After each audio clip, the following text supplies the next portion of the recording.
in an exercise in open government and in transparency. I should say to members of the press and to the public that we have thus far had a large number of stakeholder engagements. We have met with the business and banking community. We have met with the church community. We have met with the parliamentary opposition. We have met with the police high command. We have met with tourism stakeholders. We had last night a major meeting with the general public at the Anglican Church Hall in Charlestown. We are now having a discussion on this proposed project with you, the members of the press. And this week, we anticipate having meetings with our sixth formers and our youth, our truckers and heavy equipment operators, and our contractors. So we are definitely reaching out in focused groups and in larger groups to engage with our people. And so we're giving people multiple opportunities to engage with us on this very important matter.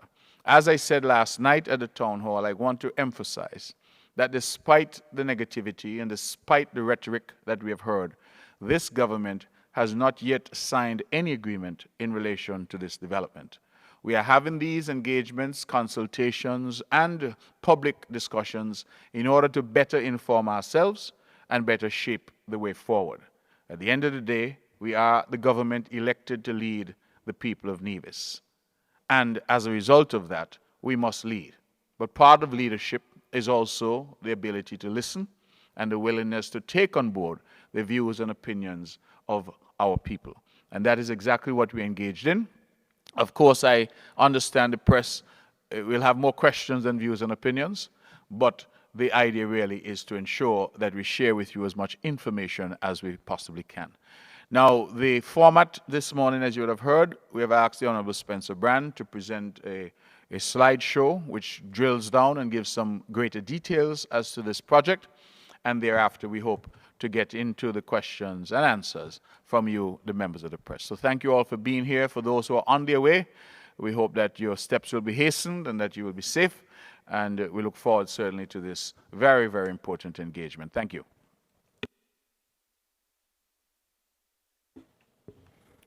Good morning, everyone. Good morning, good morning. It's a lovely morning. Today we are indeed delighted to present to you the proposed Destiny development on the South Coast. And the presentation will be, of course, in 4 sections. We will highlight very quickly the team credentials, the site plan and visualization, the environmental impact, economic impact, and of course we will also share with you some answers to some frequently asked questions.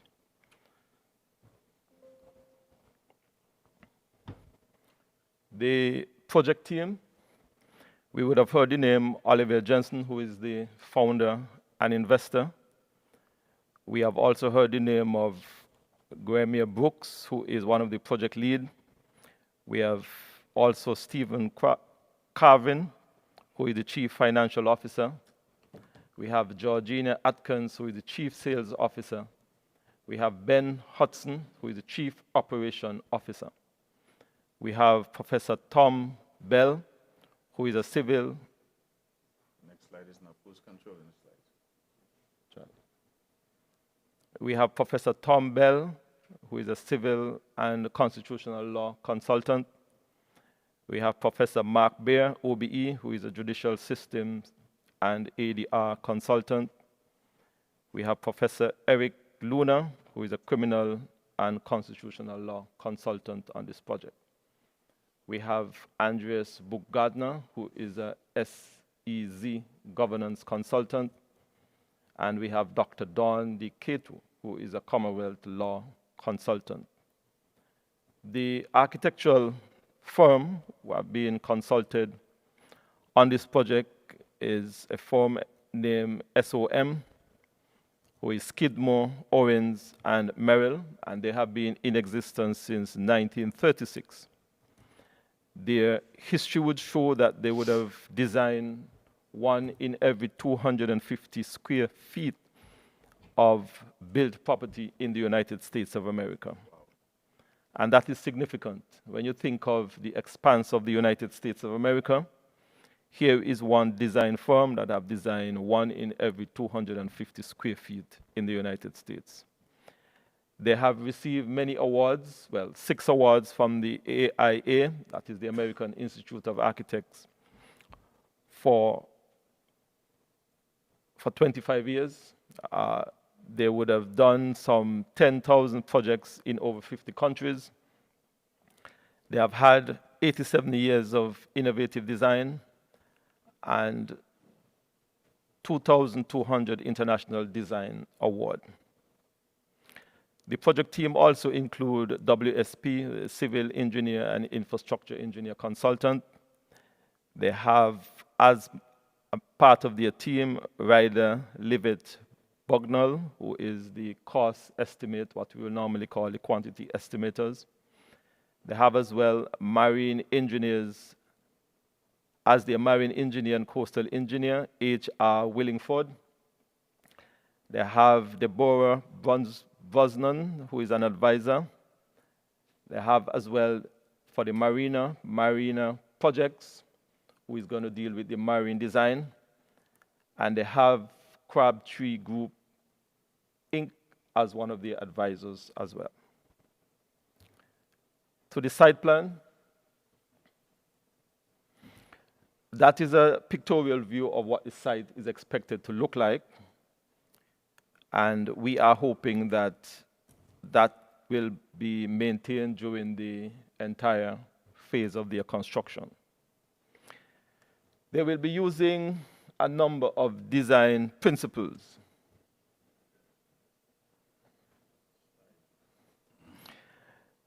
And they will be designing with nature, and Destiny works in harmony with the site's topography. And this is important because they have stated very clearly that all of their buildings will be low-rise, so they will be designing with the topography in mind.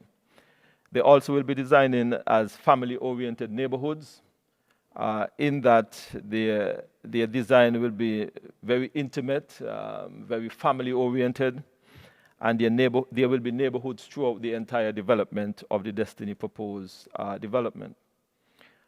Of course, they will also be designing with resilience, and we know that we are in a hurricane and earthquake and tsunami zone. So of course, they will also be designing with that parameters as well. And of course, they will be designing with planning for flexibility. And the master plan, of course, will be organized in such a way that it can be adaptable and there can be some modification and changes as they go along. The next slide will give you an indication as to what the present site looks like. You can look at the coastline and you can see that there is significant erosion on the coastline. You can also depict from the pictures there is really no buildings or no habitat in that area. The next slide, which is the master plan, gives you an idea as to what is being proposed in terms of the master plan. There are different components in the master plan that we will expound on a little later. The master plan is subdivided into 4 sections, and that is proposed that there will be phased construction. That is why they would have had 6 different zones. The next slide gives you a depiction of what is proposed to be seen once you enter from the ocean side, approaching Destiny. If you notice that there is no sky-rise buildings, everything is nicely tucked into the landscape. The next slide would give you an idea as to what the residential neighborhoods would look like in terms of their design concepts, what is proposed as it regards to the features of their buildings and what is expected to be seen. Next slide.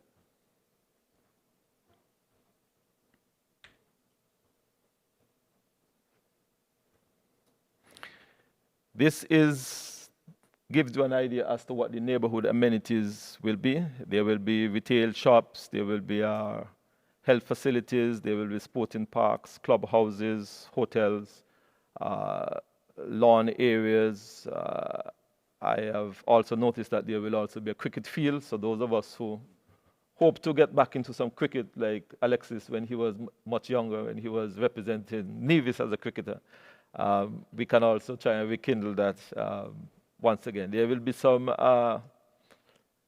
sailing clubs, hotels, playgrounds, clubhouses, all of that will be a part of the Destiny proposed development. The next slide gives you an idea as to, again, another feature of the development. As you enter from the coast, this is a pier that they are proposing to be attached to the development where persons can arrive. Marine district, there is supposed to be a marine district, and as you know, Nevis is an island that is circular in shape. We do not have any natural egress on the island of Nevis where we can construct any marina, and they are proposing that they will actually create a marina as part of the Destiny development. In terms of the marina area, they are proposing that there would be at least 2 hotels in that area. They are also proposing that they will create some beach area in that area as well. The next slide would give you an idea as to the depiction of what it would look like in the marina area. I now go to the environmental impact. And as part of the protection of our environment, one of the significant features of this development will be coastal reef and ecological habitat restoration. And that will be important in terms of protecting the coast and regenerating our fish life and fish stock in the area. They are also expected to see some improvement along the coastline and some beach restoration. Those who know the area recognize that there are a number of large guts in that area, and guts and natural features will create enhanced habitat and refuge for the local habitat. There will be some mangrove forest restoration. The next slide will have to do with clean and safe water management. One of the things that we have said to the developers that the island of Nevis will not necessarily be able to provide water for their development. So they will be erecting a water treatment plant. They will be able to create some ponds and retention areas to provide water for their development. They also intend to do some lakes and integrated water management, stores rainwater and filter runoff systems. One of the key components of this proposed development is that they are proposing that they will ensure that they have 100% self-sustainable water across the entire development. So that is some good news for us. The next slide would depict the clean energy infrastructure. And as part of their development, they are hoping that they will be able to put some photovoltaic canopy over all of the utility buildings and also over the border areas, or what we would probably call road areas. They also intend to put photovoltaic panels over the villas and any building that is really on the site. They are hoping to ensure that they have photovoltaic supply on those buildings. Another component of their development is that they intend to partner with the Nevis Island Administration on our geothermal project so that they too can benefit from our geothermal development. Resilience, as I said before, you know, we are in a hurricane, earthquake, and tsunami zone, and they will be ensuring that their architectural and engineering design standards would meet the necessary earthquake and hurricane requirements. The environmental commitments. Destiny will generate its own energy and water, aiming to be 100% sustainable, with a commitment to 70% within 10 years. And that is absolutely critical. Up to 90% of solid waste will be recycled on-site, with the rest shipped overseas to avoid straining the landfill. And that was a question that I believe was raised last evening. Rainwater capture, they expect to create 100 plus acres of reservoirs, which will help refill the island's aquifer, create new habitats, and increase diversity of fauna. All electric vehicle fleet will be as part of their development, and that they are hoping will be powered by the geothermal and solar power. Regenerating the southern reef will support hurricane resilience, beach formation, and increase, of course, our fishing stock. The economic impact. It is proposed that the development is estimated to generate a total economic output of $33 billion locally on Nevis and $18 billion on the island of St. Kitts, giving a total of $50 billion. Their contribution to the GDP, $29 billion. Their total job year supported approximately 345,000. Let me back up a bit. The total economic output, approximately 50 billion. The total GDP supported is approximately 29 billion. Total job years supported, 345,000. And the total tax generated. And let me put a caveat here. This is within a 10-year period from 2026 to 2036. The annual average economic impact of the proposed development, the total economic output, 4.6 billion. The total GDP supported, 2.8 billion. Total jobs supported, 31,400. And the total tax generated, $117 million.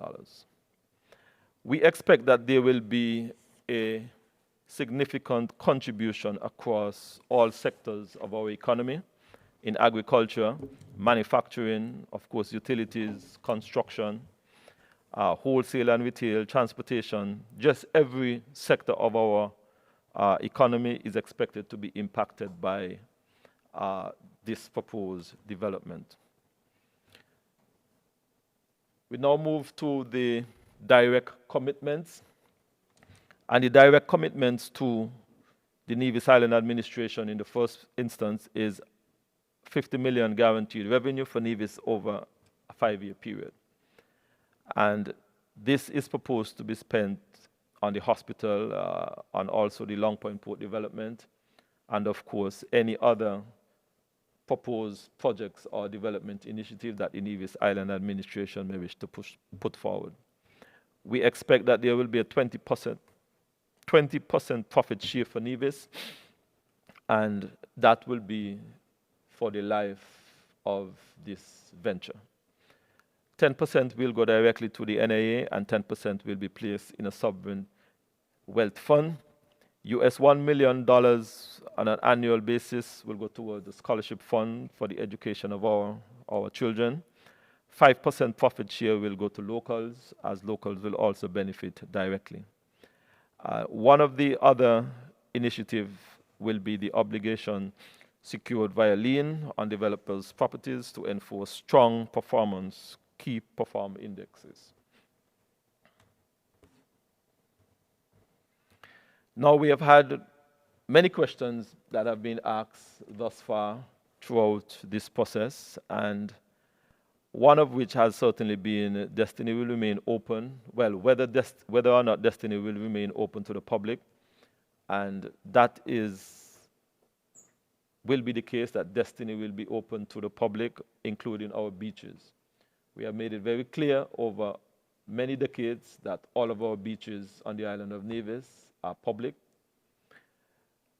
We have also had significant discussion about the various historic sites, and it is the intention that those historic sites will be preserved, and they, of course, will be accessible to the general public. Land sales are compulsory, voluntary, sorry. Let me make that very clear. Let me make that very clear. Land sales are completely voluntary. Anyone who does not want to sell land will be able to keep it, or as in other cases, they can do land swap. For the first phase of Destiny, will be approximately 400 acres. The maximum size, if all current landowners in the area would agree to sell, would be approximately 2,670 acres. 1,500 acres of these lands are currently owned by just 10 individuals.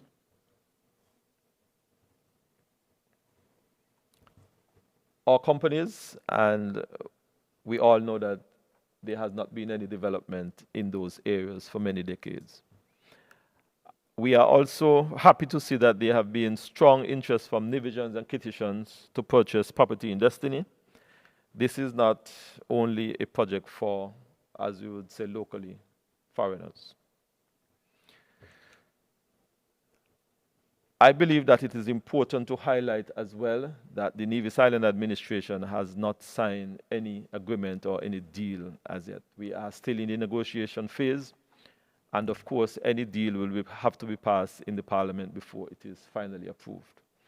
The SSD Act passed on August 11th actually restricts government from signing deals without public scrutiny and meeting strict requirements.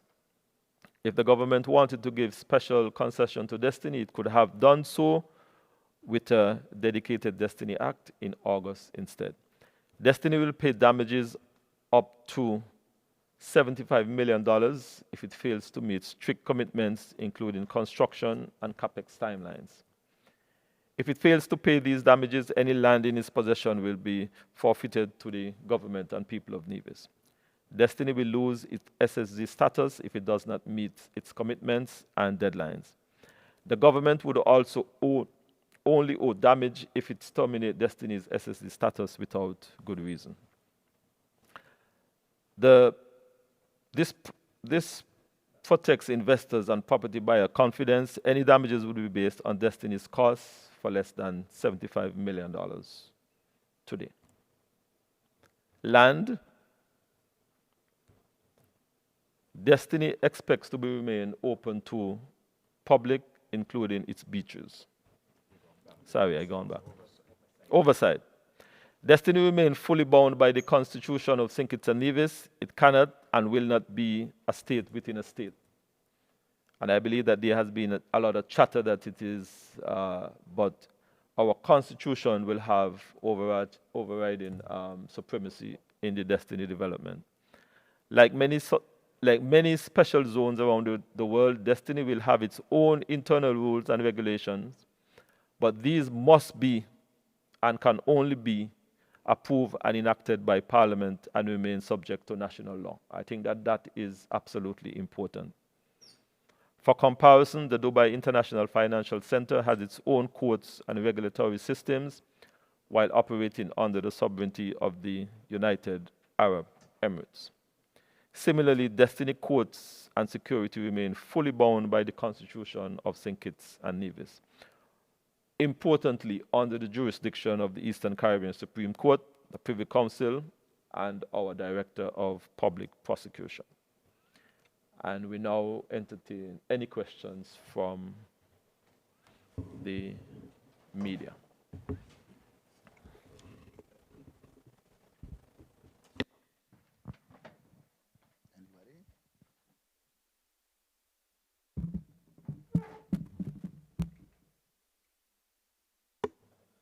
Excuse me, for questions, I see PS is not at his usual position. So let me just say that for questions, when you stand, could you please go to the microphone, identify yourself, and then pose your questions. Yourself and the media organization you represent. Thank you.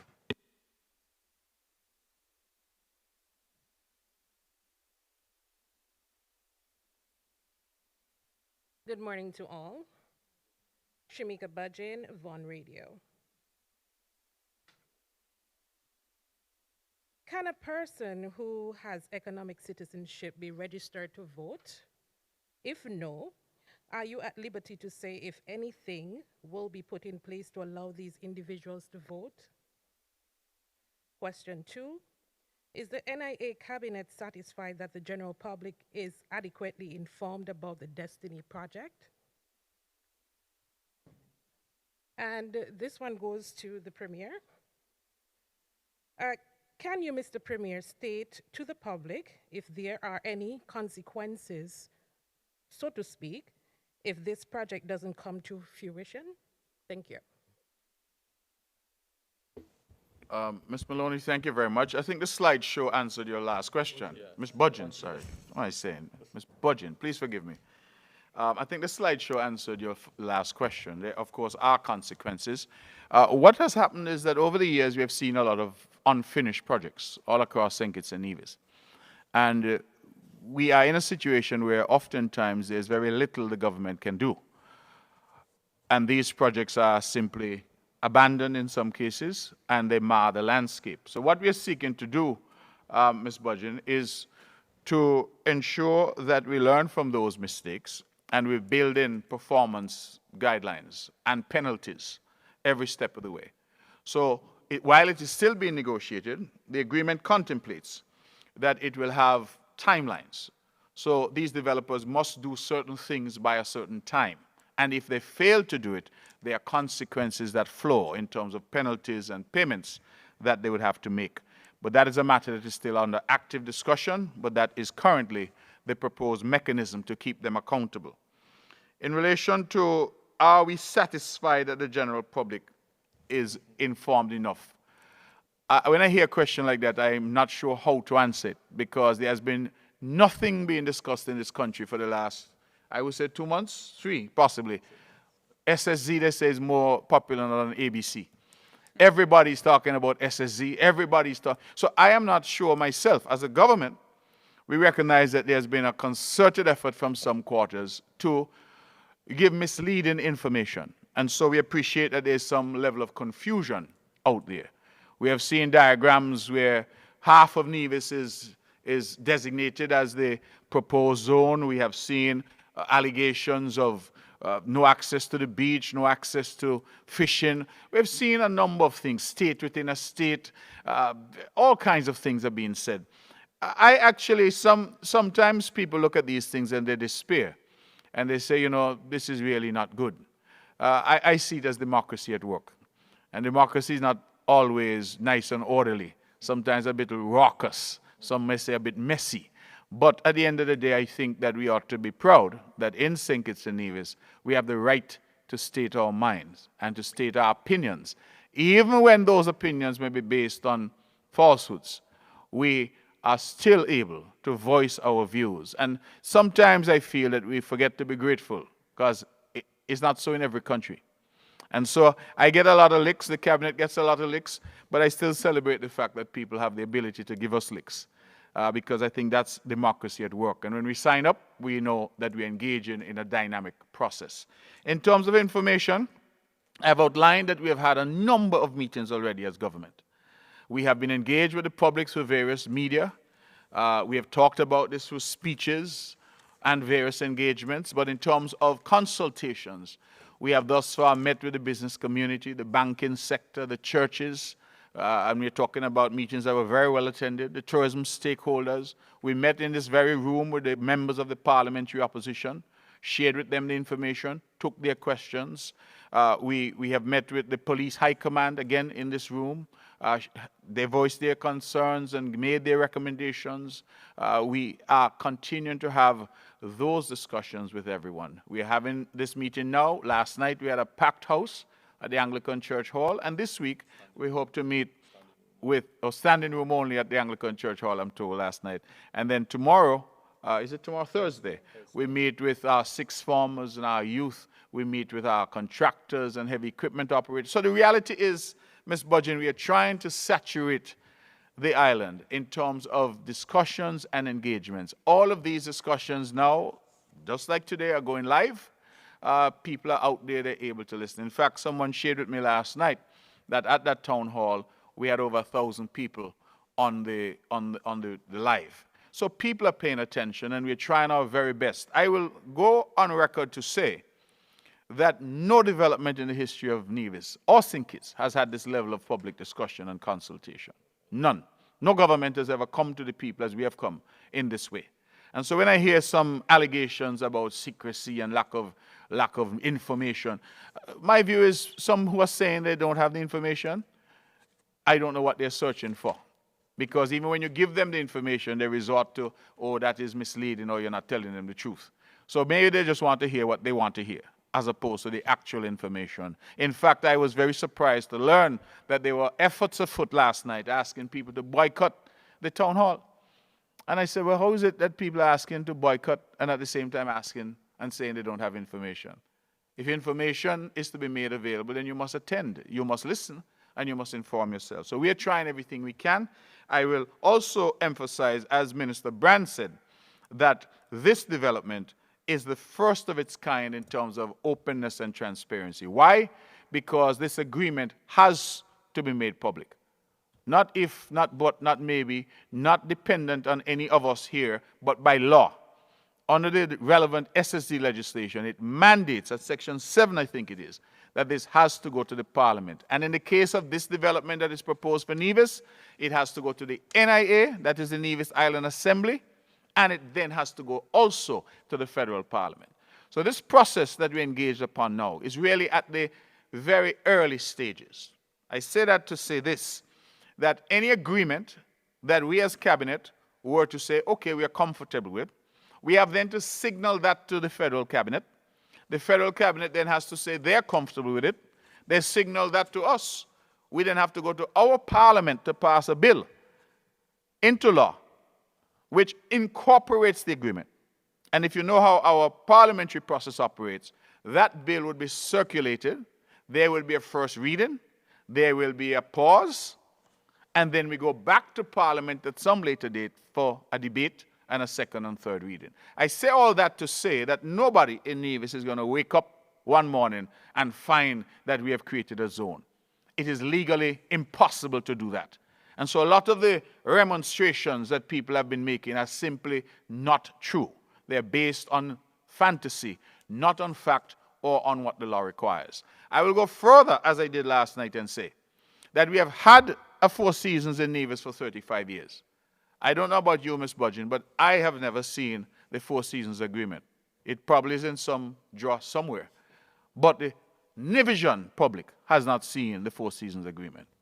We don't know what was ever agreed 35 years ago. We have not seen the Crystal Harbor Agreement, Park Hyatt, Marriott. This is the first time in history that this agreement has to be made public. And I find that sometimes people are not sort of emphasizing that point enough. If we are talking about transparency, this is the first time in our history that a major development has to have this level of public scrutiny. All the others we've done in the past, there's an agreement somewhere in somebody's desk, but the public has never seen it. And there has been no outcry. We have Four Seasons there for 35 years. I've never heard anybody saying that it was done in secrecy. It is just, I think, the next evolution in terms of transparency and openness, and I wanted to emphasize that. The last question is a fundamental question. That is the issue of people voting. It is an issue that I know worries the people of Nevis, and it worries us up here. Some of us up here are elected politicians, but I think all of us are, well, not legal advisor, but all the rest of us are well, not cabinet secretary. You're a politician, Tracy? No, he said no. So the reality is that we have, Ms. Budgeon, politicians up here at the table, and I think that we understand the dynamics of the politics. And we understand the concerns. Someone said to me that you all are bringing in all these 10,000 voters to make sure the opposition can't win. That is not the case. We have been very clear, and in fact, is one of the first things that Prime Minister Drew said when he and I spoke about this matter. They cannot have any right to vote. And so we have insisted on that, but it begs a larger question. And that is the question I think you have posed. What about economic citizens that are out there in the world today? So forget about destiny for the moment. Let's say destiny did not even exist. We have over 50,000, based on estimates that we've seen, St. Kitts Nevis citizens who have obtained citizenship through the Economic Citizenship Program, which has been in existence in our country since 1984. What if those people decided tomorrow to come home? Because they have our passport, and Ms. Budgeon, they have the same rights as you and I. Same St. Kitts Nevis passport that you have and that I have, they have. So, in a way, we have been living with this potential for a very long time. But what Destiny has done, it has forced us to confront it. Because Destiny is the first time that we are saying, listen, we are talking about a residential neighborhood where people are intended to come and live amongst us and reside here. And the proposal, as I've seen it, is that we will amend the National Assembly Elections Act. That will have to be done in the national parliament, but that is my understanding that that will be the approach, and that amendment will ensure that provisions are made for those individuals who are economic citizens and also those individuals who will be living inside the Destiny zone. And we are going through the details of that, but we anticipate that you should see something fairly soon. Because whether Destiny happens or doesn't happen is frankly not as important to the question you have posed. What about those citizens that we already have? Now, not everybody in Destiny is going to be a citizen, but they will have the right to apply if they so desire. But I'm simply saying that we already have a Damocles sword hanging over us in a way, because of these tens of thousands of citizens that currently exist. So we have to address that problem, and I think what Destiny has done as a good thing is to expedite and act as a catalyst for the public discussion on that matter. But we have been very clear, Ms. Budgeon, that these individuals who are being given the privilege of coming here and living here, that they should not have the right to vote. For obvious reasons, because when we look at the size of our population and the size of our voters list, then they would have a disproportionate impact on any election. And that is not something we want.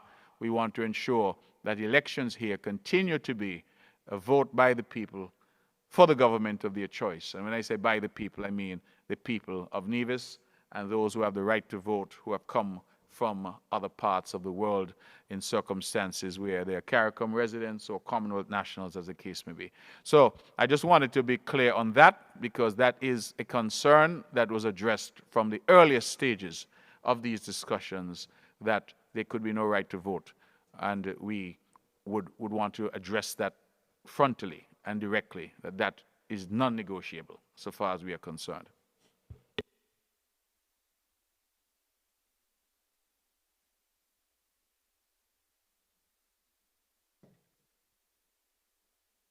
Hello, good morning, everyone. My name is Bjorn, and I am a YouTube content creator. I react to breaking news that affect the Caribbean region and Africa. I also have a travel channel, and it's good to see the whole cabinet here today for the first time in the history of this government. Have me a little nervous here because there's so many of them. I have two questions, one for the representative of St. George Gingerland and another for the Premier of Nevis. I just saw a beautiful video, not a video, some pictures of the proposed zone, and we know large tracts of land in Gingerland will be a part of the sustainable zone. By looking at the image from the outside, the first image when it gives you a good view of it, it looks to me that that project stretches all the way from Long Point. It looked to me like you're heading up towards Butler's area. By the look of that image, that's what it looked like to me. Because you know the map of Nevis, and if you look at it, you can see the vast amount of lands that will be Destiny. Now, in Gingerland and St. John's will be greatly affected. In Destiny, in Gingerland, large tracts of lands have been sold already, and they will have a community, a residential community inside of Gingerland. So my information is that they will have their own water inside there. Well, these residents will be wealthy Europeans and Americans mostly, and it will be thousands of them living inside a zone in Gingerland. They will have their own water, their own electricity. They will be tax-free. They will have their own security. They will have other special privileges, like they're not going to pay any land tax, house tax, none of that. They're going to pay, and they're going to have everything in there, living in ultra luxury. You would have seen the pictures already. And just outside the zone now, where... Mr. Hanley, I don't want to interrupt you, but is there a question? Yes, the question is coming. Oh, okay. Just outside the zone now, you will have residents of Gingerland, like the villages of Rollins, Hanley's Road, Zion, Clegot, Chickenstone, Rices, Hickmans, the regular villages in Gingerland, living outside of the zone. And outside of the zone, we would have seen the number of dilapidated, can't even call the word now, run down infrastructure, government infrastructure in the constituency.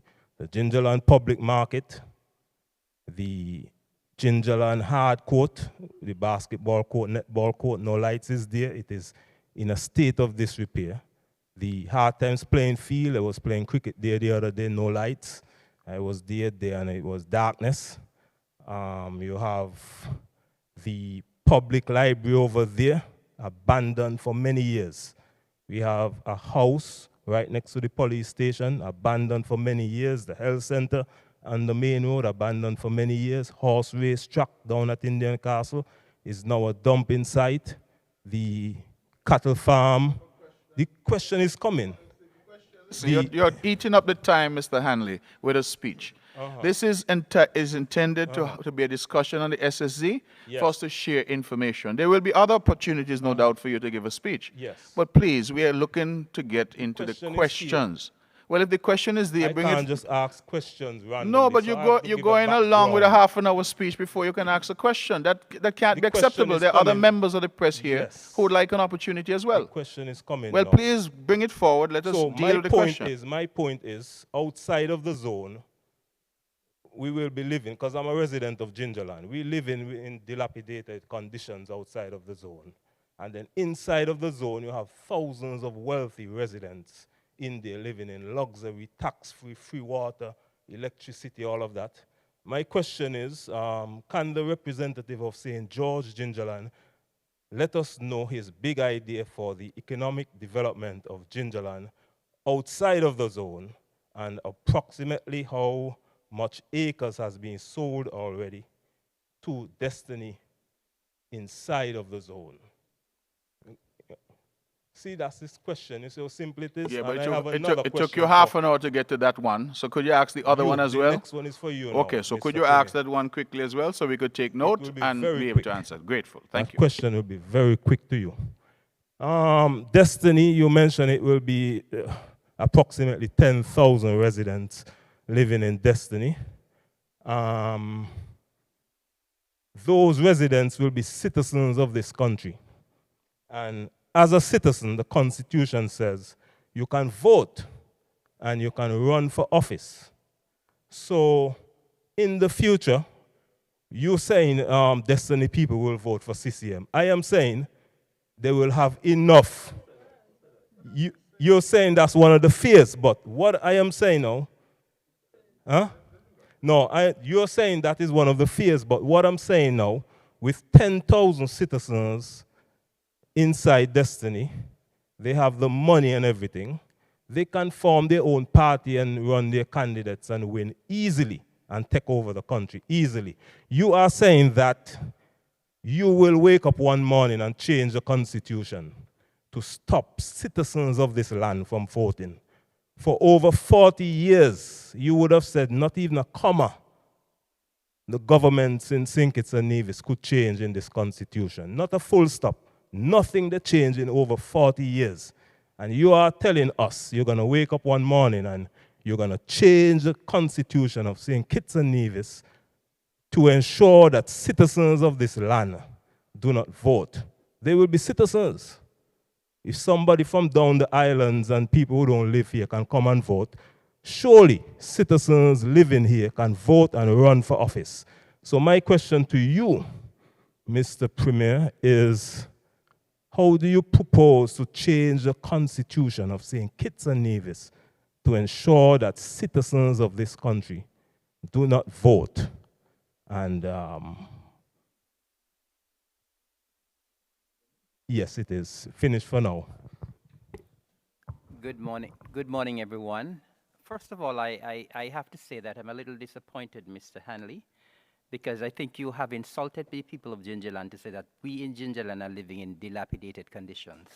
That is exactly what you just said a while ago, that people in Gingerland are living in dilapidated conditions. I don't think you are living in dilapidated conditions, neither am I, and I don't think there hardly anybody in. You said people in Gingerland are living in dilapidated conditions, sir. All right, anyway. And you spoke about the hard court in Gingerland, you spoke about the playfield up at hard times. If there are no lights on the playfield, that does not mean that the conditions are dilapidated. There was recently a cricket competition there that I sponsored, and the teams were able to play their cricket. So if they were able to play their cricket, it can't say that the conditions are dilapidated. Not having lights does not constitute dilapidation, right?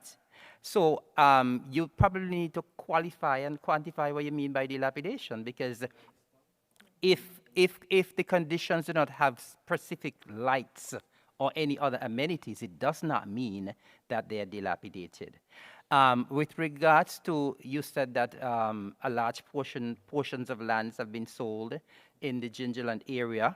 I am not sure how much of the land that's will be used for Destiny will be sold for the Gingerland area. What I can tell you, the last tally that we had was that 68% of the target of the lands have been sold.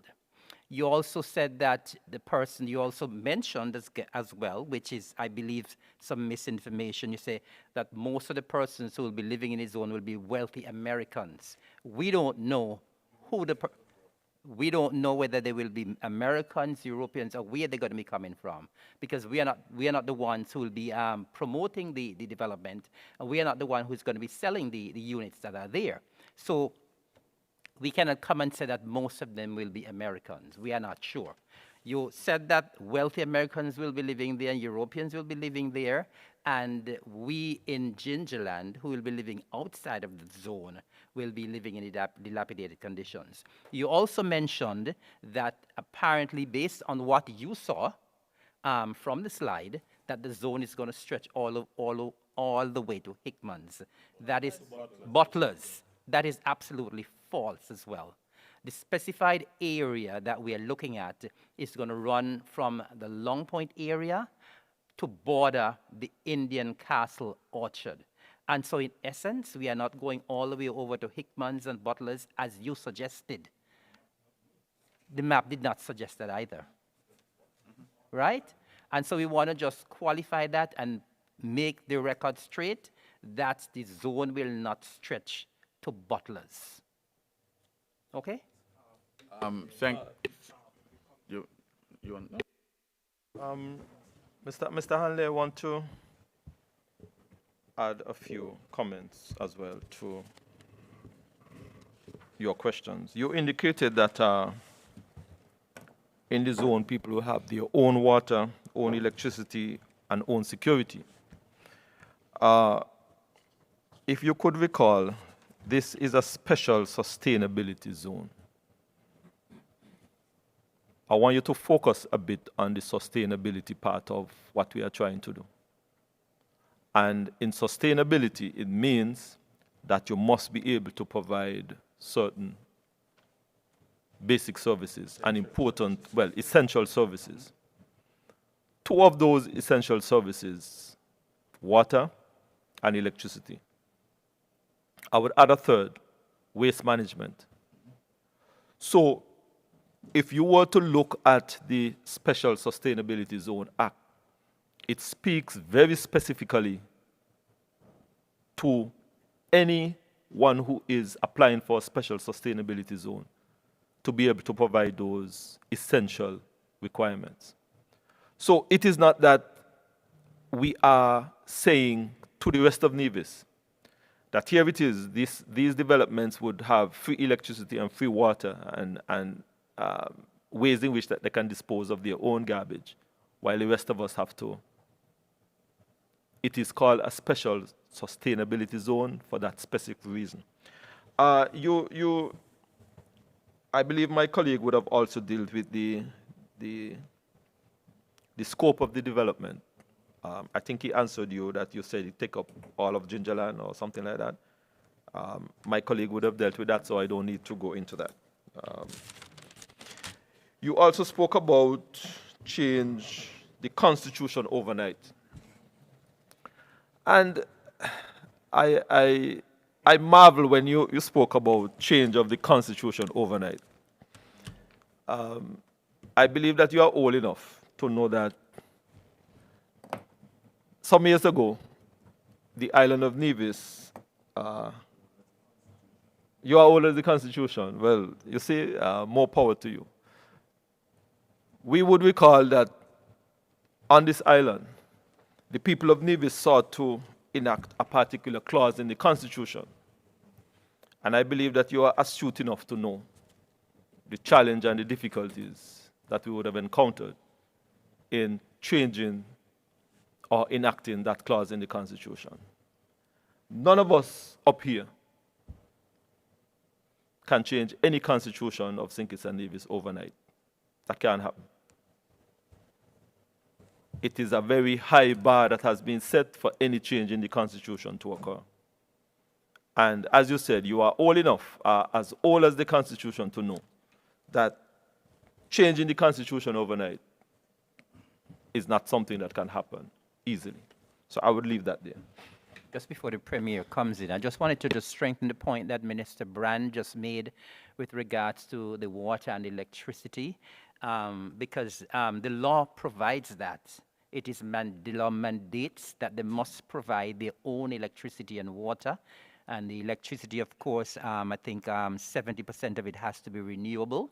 But the good thing about it is that because of the fact that they have to provide their own electricity and their own water and so on, and their own waste disposal, it creates no pressure on those sections for the government.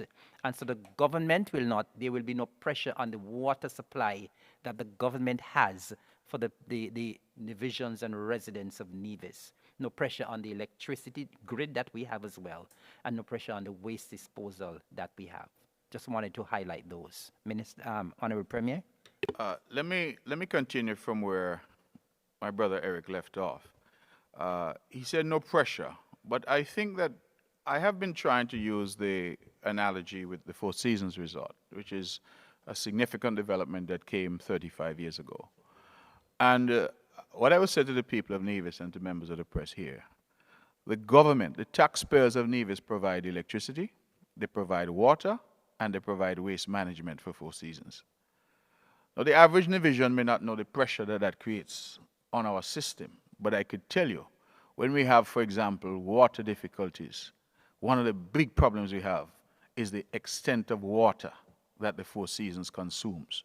And that pressure is entirely on you, Mr. Hanley, and me, to provide that to the Four Seasons. We have learned from all of those lessons. And so one of the things that we are now saying is that, listen, if you come with a big development, you must put in your own. You must basically provide for yourself, because the people of Nevis should not carry that burden. So we can look at this as the way you've tried to characterize it, as a bad thing, that the people have their own water and their own electricity.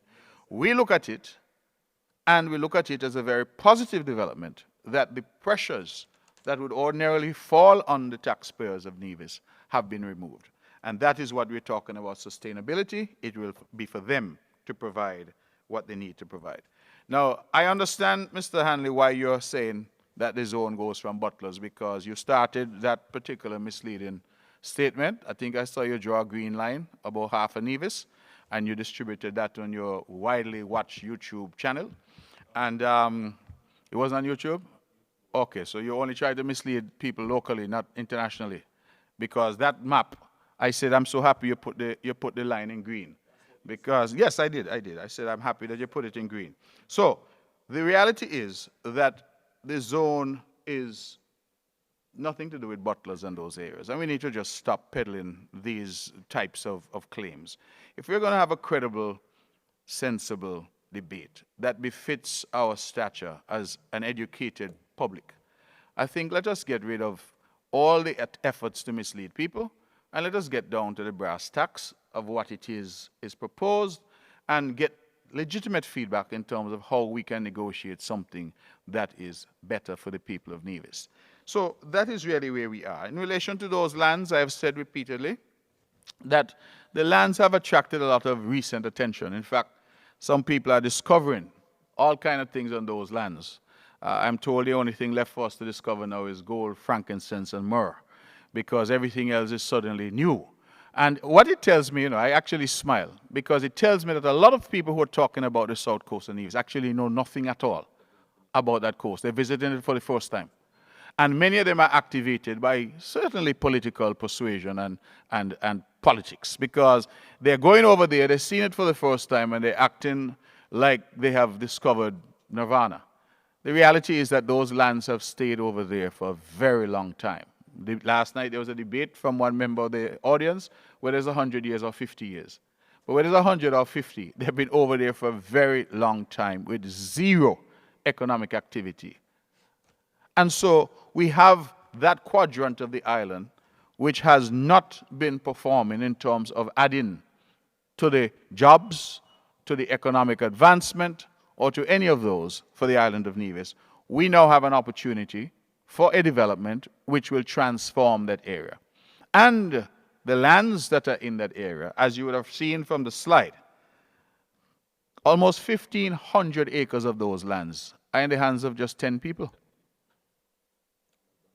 So there is a lot of chatter about, oh, we're losing our lands. 1,500 acres is in the hands of just 10 owners who have done absolutely nothing with those lands to develop those lands over the years.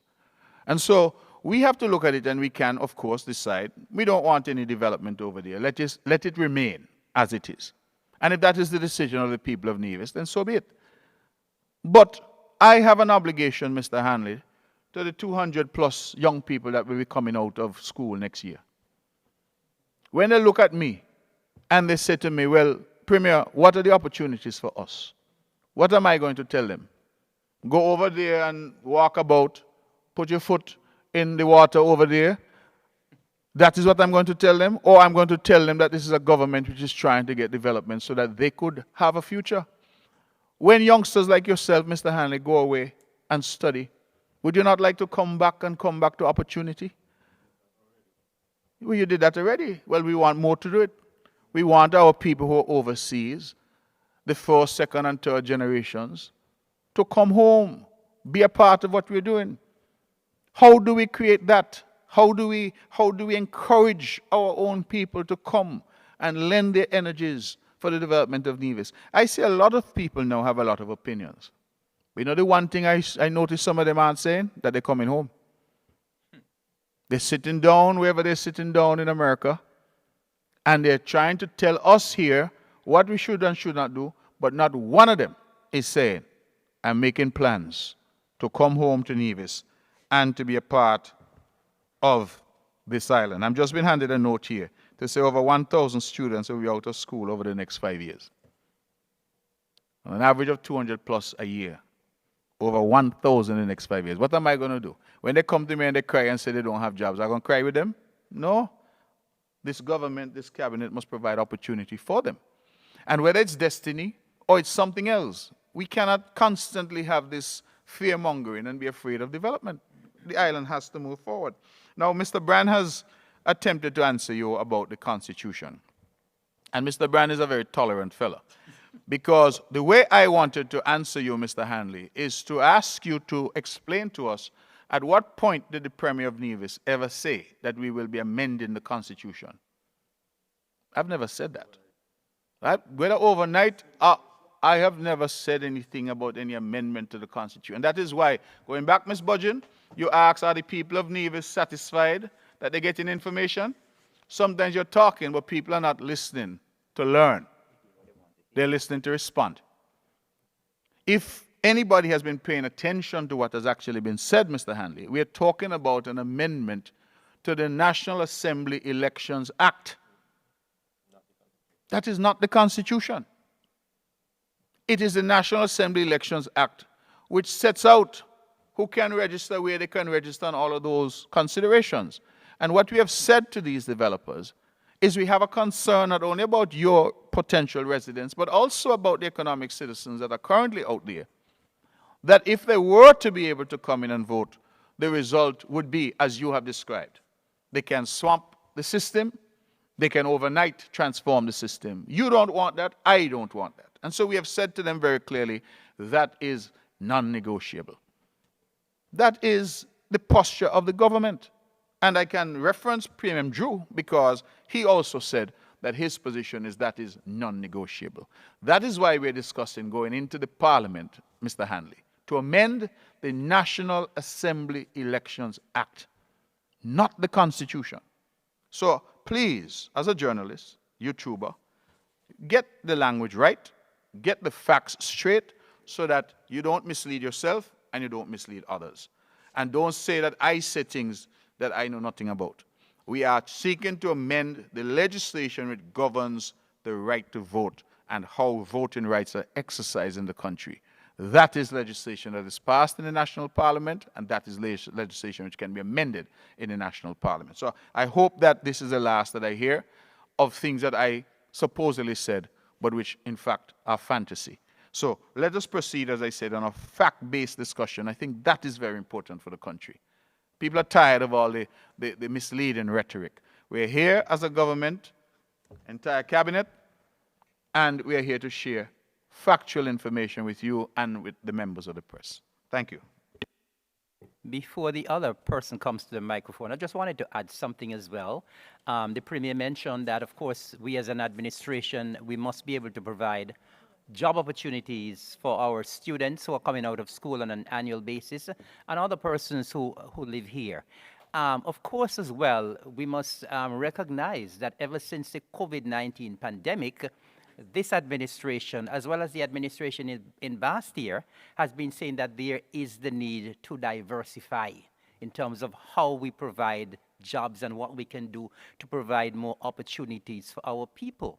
And so this Special Sustainability Zone Act is just another way in terms of providing other avenues in which we can provide some economic growth in Nevis and, of course, in St. Kitts as well.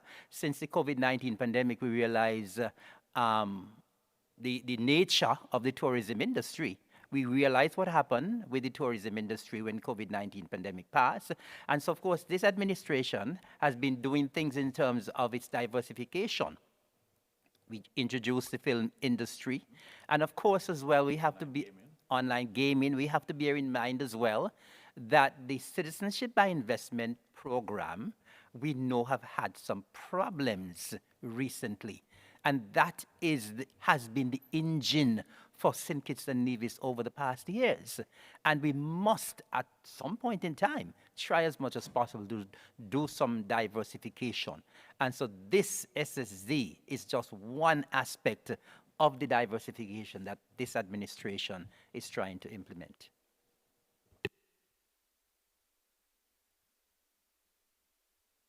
Good morning, Devon Cornelius, ZIZ Broadcasting Corporation. Just a quick follow-up from something you said earlier, Minister Evelyn, and then two questions. You mentioned that about 68% of the lands in the area have been sold for the proposed development.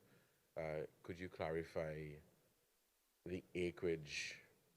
So what does the 68% equal to in terms of the land acreage?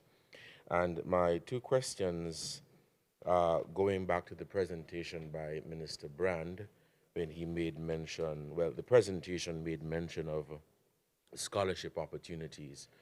What are the priority areas for the scholarships, and what is the government's plan to ensure that the prospective recipients of these scholarships come back to Nevis? So instead of saying, you know, come back home, take up the jobs, what will be the government's approach to ensure that when persons get these prospective scholarships, they do come back to Nevis and contribute to our development?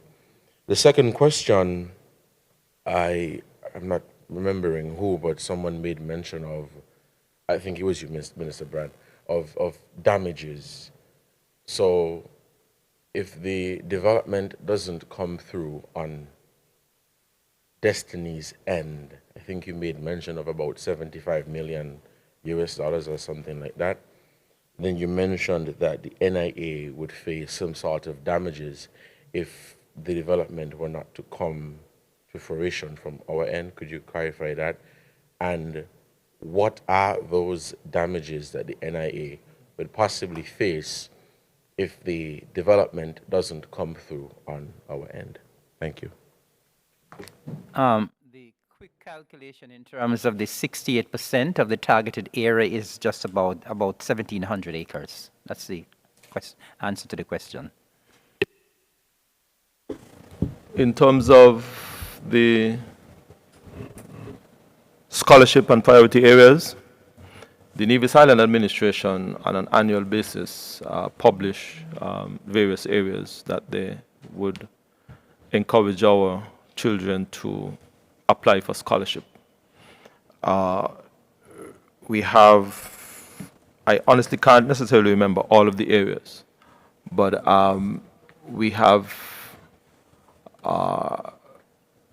areas in healthcare, we have areas in engineering, IT, agriculture. You know, those are areas that I feel, in technology, those are areas that we feel can be the engine of growth in our economy.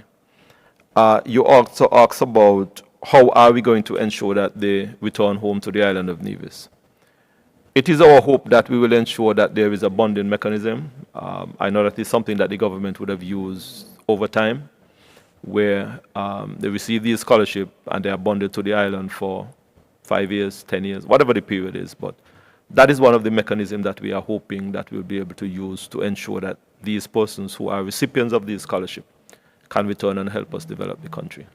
Just a quick follow-up, if I may. Sure. So I know if you get a scholarship from the NIA or the federal government, whichever institution you're bonded to, that institution. No. Only to return. You have to return to the country, yeah. Yeah. Okay, thank you for that. So the scholarships that would come from Destiny, you're bonded to the island. To the Yes, yes, yeah. You take the next one about here. In relation to the question you asked about penalties, the approach that the proposed agreement seeks to take is essentially to say that they do not, of course, wish to make this investment and have the government thereafter tell the people basically to go away. We don't want you in Nevis. And so the penalties that they propose for the government, if we were to repeal the zone, they propose a formula of 2 times the capital expenditure plus the cost of the real estate. Of course, we can't quantify that at this point because if it were to be done today, there's been no capital expenditure and the cost of the real estate would be, I suppose, the 1,700 acres that they have contracted to purchase. We have seen some wildly inaccurate numbers being pandied about, I think $20-something billion. That is, again, one of the falsehoods that some have engaged in with quite a degree of glee as they've tried to mislead people. That is simply not accurate. On the other side, basically, what these developers have been saying is this, that all the obligations to perform are on them. They have to put in their roads, they have to put in their water, they have to put in their electricity, they have to put in their waste management, they have to restore the reefs, they have to do all that. And they have to build out the homes and the various hotels and all of that. And all of those in the agreement have what we would call timelines. So put differently, they're saying that the agreement as it is structured puts the onus on them to do all of these things and to do them by a certain time. The only onus on the government side is not to repeal. So they're saying, listen, in terms of risk profile, the risk to them is exponentially greater than the risk to the government, because the government is not being asked to spend or invest any money. So if this thing were to move forward, the only obligation on the part of the government is not to repeal the legislation. Now, if they were to walk away, so let us say they come in and after a year or two, they decide that this isn't going well and we want to walk away, then the current provision that is there, which I should add is a matter that we are still negotiating, is that they have a $75 million penalty. Now, let me be clear that there are penalties built in at every step of the way. So if they don't meet a deadline for their roads, I'm just drawing a reference. If they don't meet a deadline for their water treatment, then there are penalties built in. But if they were to decide tomorrow, you know what, let's just walk away entirely, then we've built in a penalty thus far, which is, let me emphasize, still under discussion, of $75 million secured by land. So put differently, if it is they were to walk away and they don't pay, then the government will take the land up to that value of 75 million US dollars.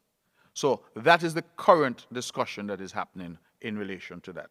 But on the penalty on the other side, that is from the government to them, if the government were to repeal the SSZ legislation, that is difficult for me today to tell you a number, because there's a formula for calculating that. So if we were to repeal it 2 months after this agreement were passed into law and the zone came into effect, they may not have spent very much in terms of capex, right? Capital expenditure. They may not have spent very much in terms of anything else. And so we're really only talking about the cost of the land at that point. If, however, we repeal it after 20 years, when, of course, you have a fully developed, then clearly you can see that the cost would be exponentially greater if a government in 20 or 25 years were to decide at that point that they do not want these people here and they want to get rid of them. So the idea really is for us to, and that is one of the reasons why we have said that we need proper consultation with our people, one, and two, we need proper ventilation of any agreement that is engaged into with the public and certainly with the parliament, because everybody has to understand what it is we're doing, what the implications may be going forward. But I want to make it pellucid that these numbers that were being bandied about all across the media, that they are categorically false. That is simply not the case. And at this juncture, those provisions are even now still being actively negotiated. So I just want to make that point, and I hope that I've answered your question on that issue adequately. I don't want to just a quick follow-up. So you said that the risk on their end would be greater than for ours, as in Nevis or the Nevis Island Administration. But you mentioned that the more time so if there is to be a repeal, the longer it takes, the greater the risk. I'm just trying to understand. So if we repeal, if there is a repeal 10, 15, 20 years from now, it means that the price tag, for lack of a better term, would continue to increase, which suggests to me that the risk may be greater on our end than theirs. And could you clarify if the $75 million would remain the same for them 20 years from now? Thank you. That's it. So I understand, but perhaps I wasn't as clear as I ought to be.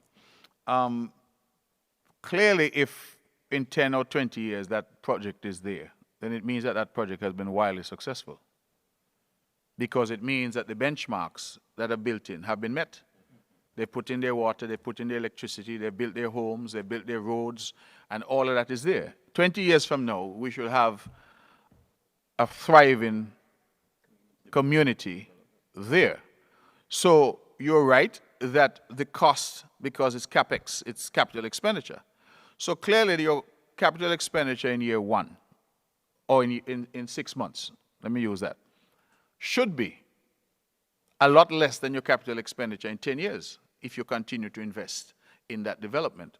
So I don't see it as the risk being greater, because by then the people of Nevis should already be seeing significant benefits from this zone in terms of jobs, in terms of all the spin-offs that we anticipate in the economy. So when I said about risk profile, I want to be very clear, so I'm not misunderstood, that the reality now is that because the developers have to come out of pocket for all of these, remember, as I said, unlike, say, the Four Seasons, or unlike the Marriott, or unlike Christopher Harbor, we have not had to put in any infrastructure. So there is no risk in that sense, financial, to the taxpayer of Nevis in terms of having to upfront money to pay for water, roads, or electricity for them, or waste management for them. They have to upfront that money themselves. And so, really, as I said, the obligation on the government is just, don't repeal the legislation. That would be the fundamental breach that the government could do, to basically kick them out. And if that is the case, and as I said, if it's done immediately, we are on the hook for the cost of the land, essentially. If it's done years down the road, then hopefully by then the development would have clearly developed roads and infrastructures in, and so the capex cost would naturally be higher. So that is the formulation of how it is done. If they were to walk away 20 years from now, the penalties on the government side, as currently proposed, would remain the same. That is, that they would pay this amount or forfeit lands to that amount, 75 million. But again, if you think about it logically, 20 years from now, why would they be walking away? Because 20 years from now, you should have a fully developed project. You should have a fully occupied, fully developed project. I think the way that we have looked at this is not even 20 years. If in the next 5 years we don't have the level of activity over there, then naturally the project would have failed. And if the project fails, then that is where the penalties start to bite. And again, I emphasize that if they don't meet guidelines, standards, and timelines, then the penalties bite as well. So we have tried to build those in, Mr. Cornelius, simply because we have realized that other projects around the island and around the country have stalled. I shouldn't say failed, they've stalled. And there is no recourse by the government. So if you drive around, you see projects that are simply abandoned or look abandoned, the government has no recourse. And many people call me, oh, what are you going to do about this project? What are you going to do about that project? And the truth is that we do not have the recourse. So we've tried to build in to this recourse for the government and for the people of Nevis, including the forfeiture of land. So when I've said currently we don't have any land over there, we had 238 acres at some point, but that was swapped under the land for debt swap back in 2012. We, if this were to happen, would have access to lands as part of the penalty. That is assuming they don't come up with the cash. We have the right to take lands. So that is the current formula, but I hasten to say, by way of conclusion, that that is a matter that is still under active discussion between the parties. So we are not yet at an agreed position in relation to that. So what I've tried to do is simply to outline what the thinking is at this point.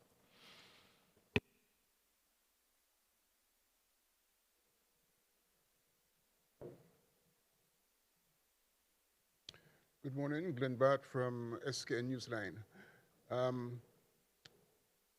Investment of this nature really is taking a risk, as most major projects are. For example, I can think of the Frigate Bay development area. That was a risk that was taken. It paid off. What I'm trying to find, though, at this point in time, for such a major creative project, because it's in a way kind of artistic, apart from the financial investment components, have you been able to complete the necessary due diligence on the investors and the various parties that might be involved? and what have you found so far in that regard? And secondly, what considerations have you all given to the potential social impact that this project could have on the rest of Nevis, either by one, interaction from the zone and the rest of Nevis, or perhaps non-interaction, depending on how this whole thing pans out. So the social component, I would like to hear about as well.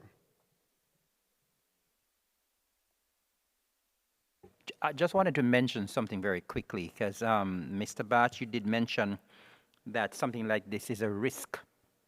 Of course, the Premier would have also mentioned a while ago that there are some unfinished projects on the island in Nevis, and of course there's some in St. Kitts as well. And the issue has been a lot of the times with these unfinished projects is because a lack of enough funds. So people may have run out, the investors may have run out of money. But if we looked at the Act in Section 5, Section 5C, it says here that the zone developer shall demonstrate that it has or has organized the capability, financial and technical capacity, and other qualifications needed to develop and operate the special sustainability zone. So in essence, and it also speaks to an economic analysis as well. So in essence, this zone is different in a lot of ways because the developers or the potential investors must demonstrate that they have the financial capacity to start and to complete this project. And so I believe that you mentioned the risk factor. Yes, there is the risk factor, but the Act prescribes that they must have and demonstrate that financial capacity, and that is also part of the vetting process that would have gone on in terms of who is involved in this project. I just wanted to mention that. Mr. Bart, subject to comments from my colleagues, you mentioned risk, and you know, it's interesting because my mind immediately went back to a stakeholder session we had. I think it was with the churches, and one person who made a comment said, you know, they wanted guarantees. Where are the guarantees? And my good colleague and cousin, the Deputy Premier, said that the only guarantee in life is death. Perhaps a harsh answer, but entirely accurate. Projects bring risk. And you mentioned Frigate Bay. That's an example of a project that really has succeeded. You mentioned, and has built out over the years. You mentioned Four Seasons. Well, I would mention Four Seasons. That's a project that was fraught with risk, but that has benefited over the years. And so there are others on the other side, meaning on the other side of the line, projects that have been attempted that have not succeeded. So oftentimes when we're in leadership position, Mr. Bart, we're having to debate with ourselves, which side of the line do you fall on? Do you govern in a way which is entirely risk averse? Because you and I both know that the only way to find out what's in the ocean is to leave the shore. And so if we say we don't want any risk, we will constantly stay in the position that we're in. When Four Seasons came 35 years ago, it was a risk.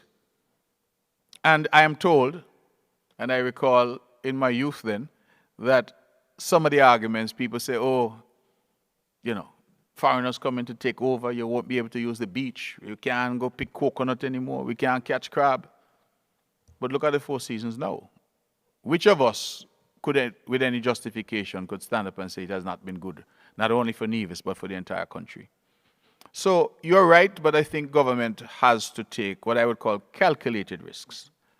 We have to do, as the Deputy Premier has said, look at the information and come to the best decision we can make, given the information that we have. You mentioned due diligence, and that keeps popping up. What I would say is that insofar as we have conducted ourselves as government, when we undertake due diligence, we are undertaking due diligence which is seeking to determine whether the individuals who are proposing a project have any criminal backgrounds, are involved in any criminal activity, have been accused of any criminal activity, are involved in fraud, and any accusations of that nature. Our due diligence does not extend into things like, what their sexual orientation is, what religion they are, whether they're Muslim or Hindu. Because our view is that once people come to Nevis and they arrive in Nevis with a project proposal, it is our job to evaluate the merits or demerits of the proposal that is in front of us.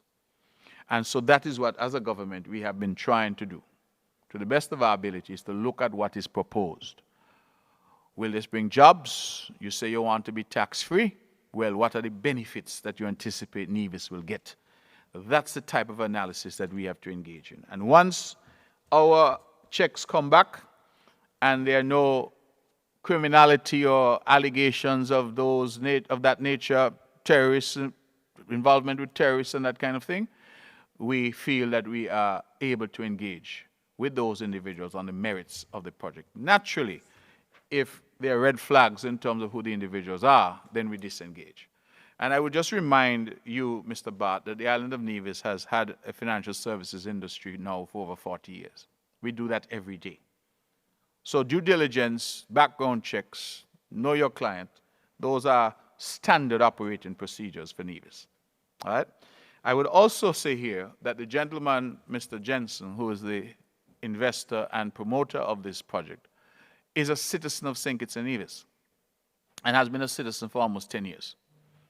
That, therefore, tells me that he would have had to go through a rigorous background and due diligence check, because citizenship applications have to go through impacts in Barbados, which, of course, has involvement from the UK, US, Canada, and the EU. So he would have been run through all of those databases in order to determine whether or not any adverse findings, and so clearly they have been none. So I just want to make that very clear insofar as we are concerned. Now, you asked a very important question about the potential social impact. It is always hard for someone to answer some things that are obviously in the future. Again, all I can do is point to what little precedent we have. And we have a Four Seasons resort. I smiled inwardly when Mr. Hanley was saying about Gingerland, some people living outside and some people, rich people living inside. The reason I smile? Because the Four Seasons is one of the wealthiest enclaves, not only in St. Kitts and Nevis, but probably in the Caribbean region. There are billionaires who have homes at the Four Seasons. Billionaires. I have never heard that there's any friction or any confusion or any difficulty. We live here in Nevis as one people. We engage as one people. And I have not heard any problems that have arisen, because I think part of that is our own outlook as Nevisians. Nevisians are very proud people. Even if all we have is a one-room house, nobody's better than us. That is our philosophy. And that is how we operate. And so we are not a people, generally, who are grudging and who are upset that somebody has a home or has a car. We are people who are interested in working hard for what we want and achieving what we want. And so those tensions that may exist elsewhere, we have not seen those tensions exhibit themselves here. And I can only look again to the best example that we have. Not a perfect example, but the best example that we have is the Four Seasons. The Four Seasons has, I think, over 80 homes. Some people just think of the Four Seasons as the hotel, but there are over 80 homes. Some of them, in fact, I spoke to a homeowner down there recently. He has thus far spent $60 million on his home. That's the kind of people we have living here in Nevis. But we don't see any tension.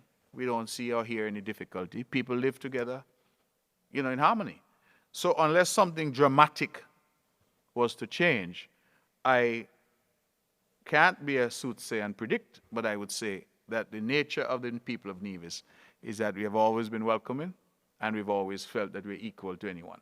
And I don't see that the problems that are being hyped up and being suggested are, in my view, not consistent with the examples that we would have seen. Wealthy people, not so wealthy people, on this island have all been welcomed. We live together as one people. And that is the best answer I can give you. We, as government, will certainly guard religiously against anything that militates against that. In fact, and the cabinet would bear me out, that one of the early debates and discussions we had was about access.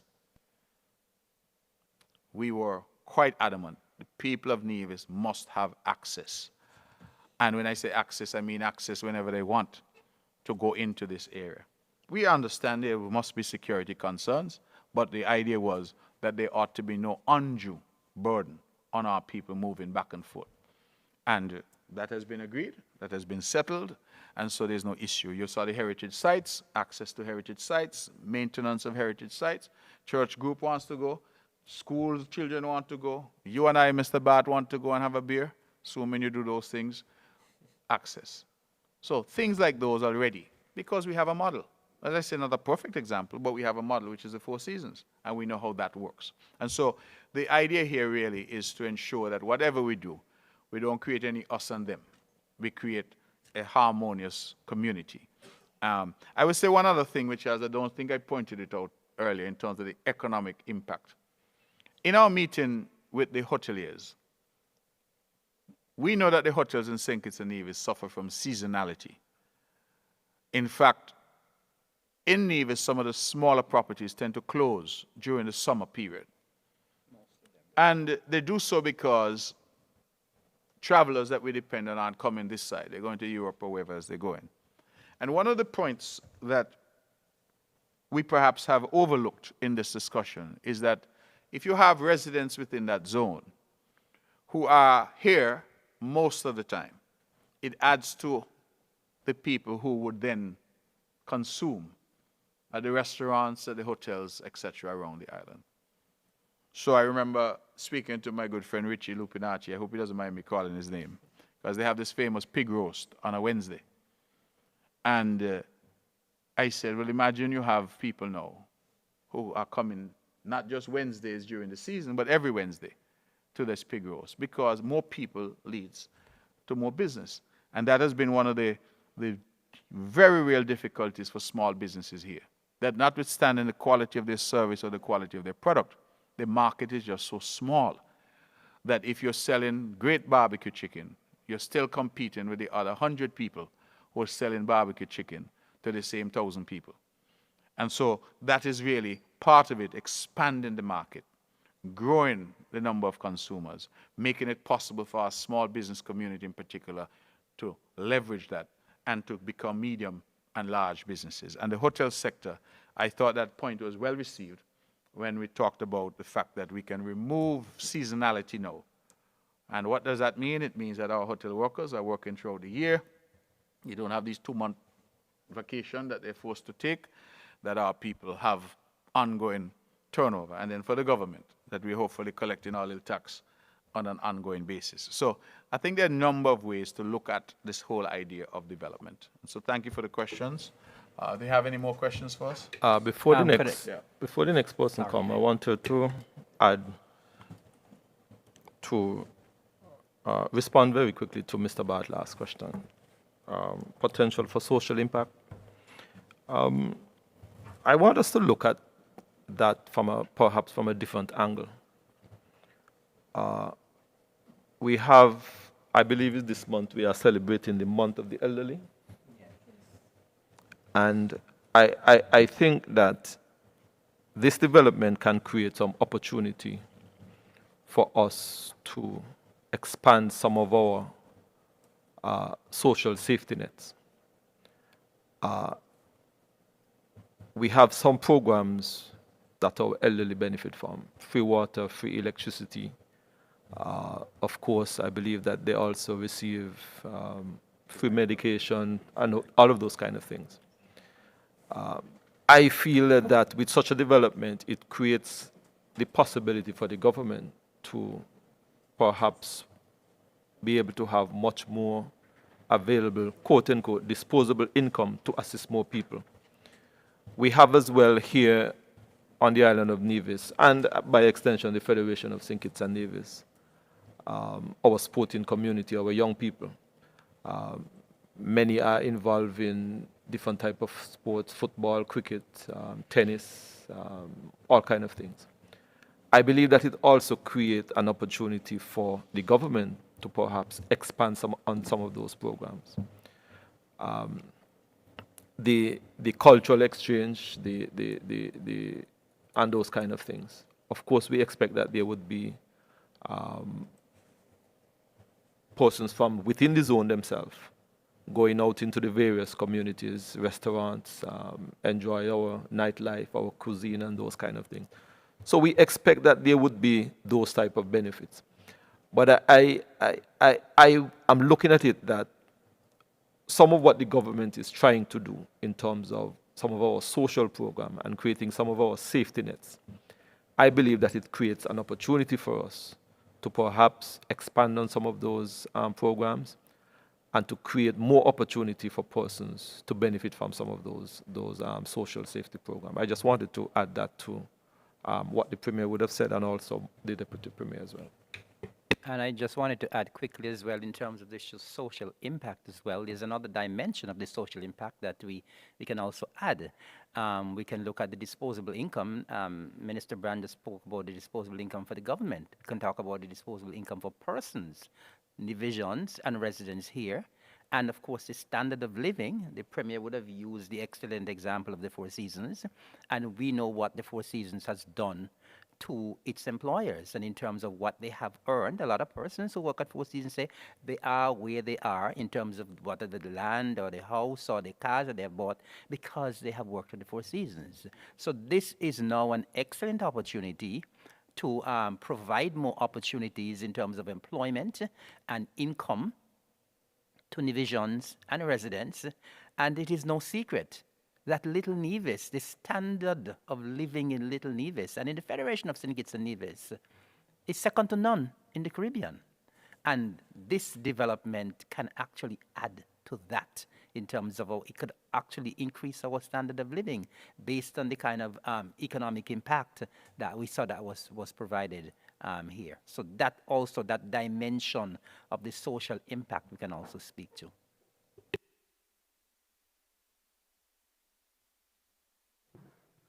Morning. William George, Observer. Mr. Brown, I got a question for you. Some years ago, you had a project proposed for the same south of the island. Is that one of the hotels that's going to be proposed in the zone?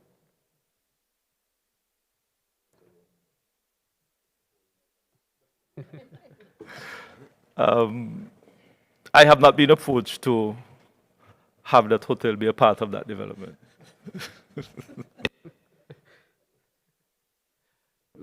Mr. Premier,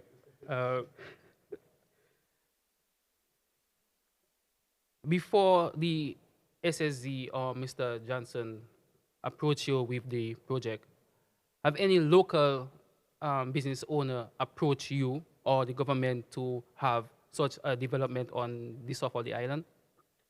No, I'm not aware that we had any approach, Mr. George, about a development on the south of the island. No.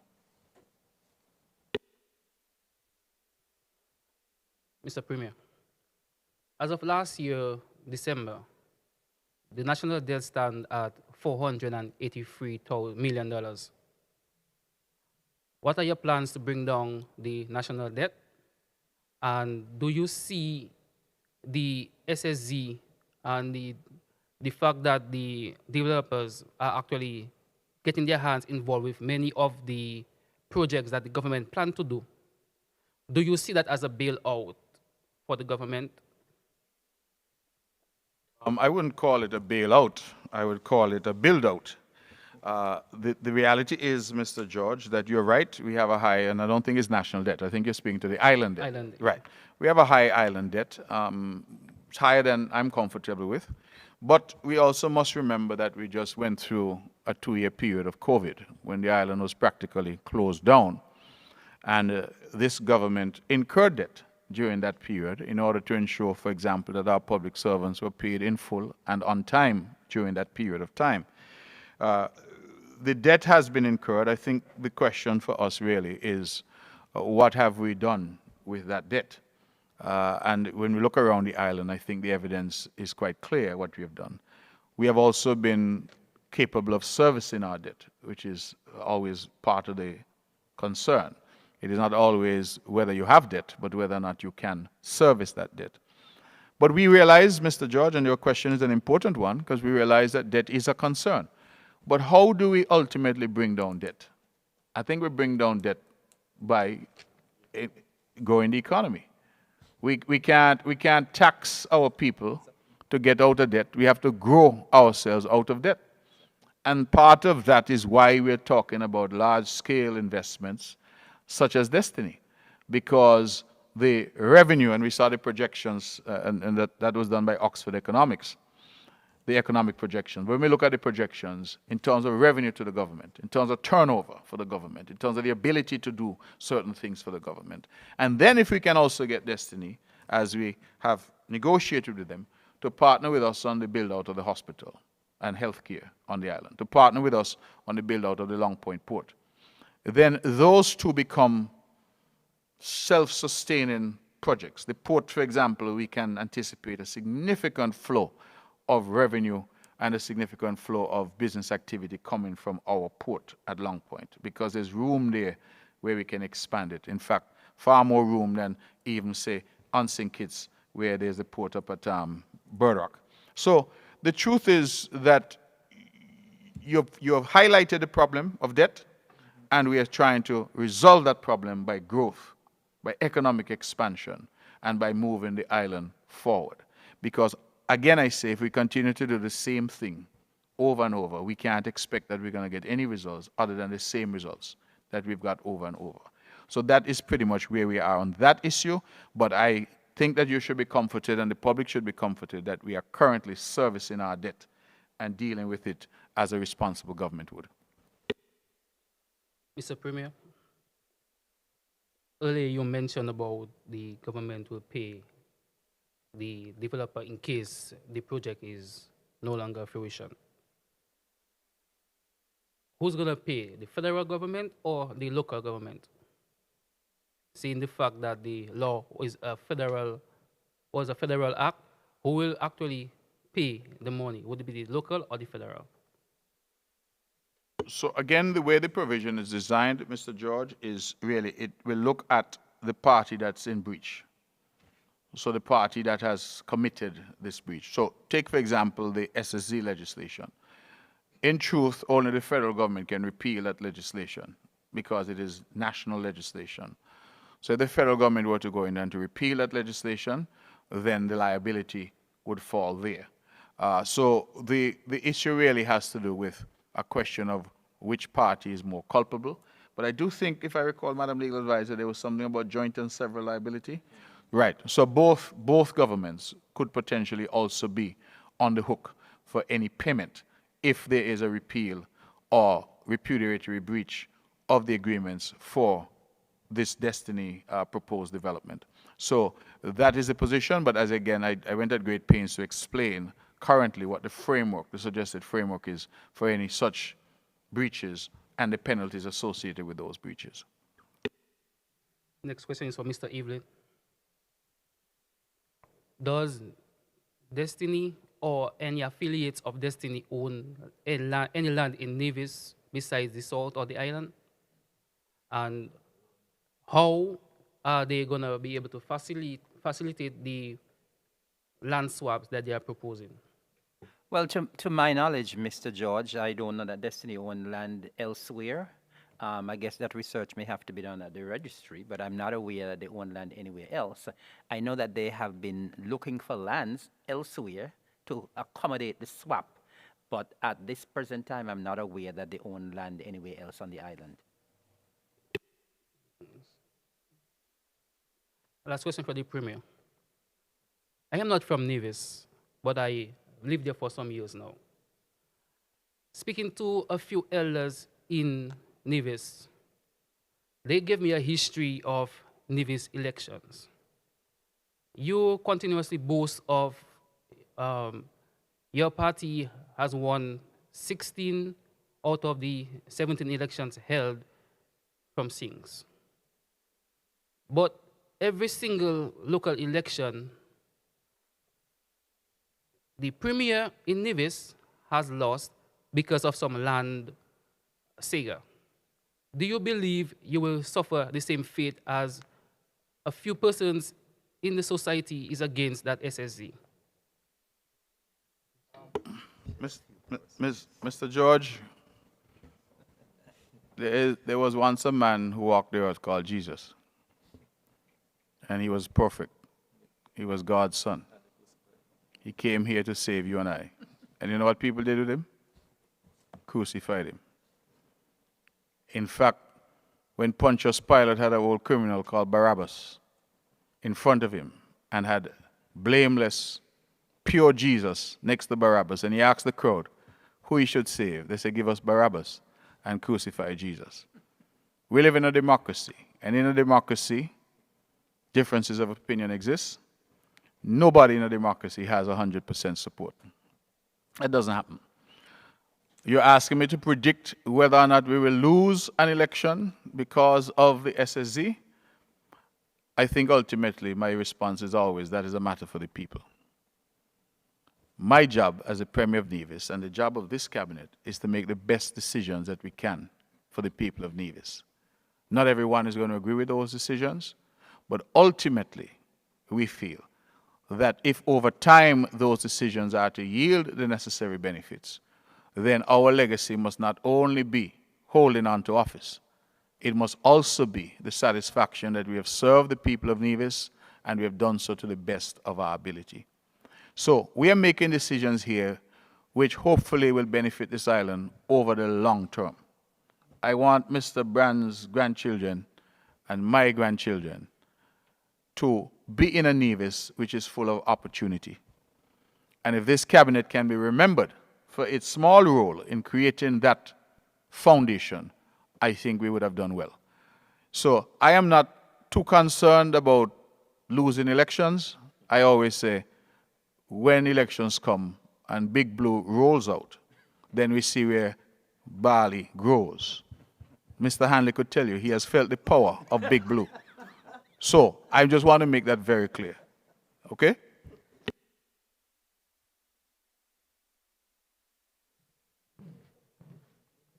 Good morning, Elke Hewlett, Department of Information. You said the agreement with the developers will be made public. Can you explain that process? Like, at which point will it be made public?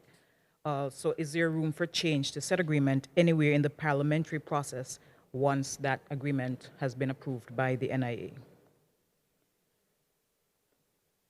What has been the general sentiment from the various stakeholder groups and any other engagements you've had thus far?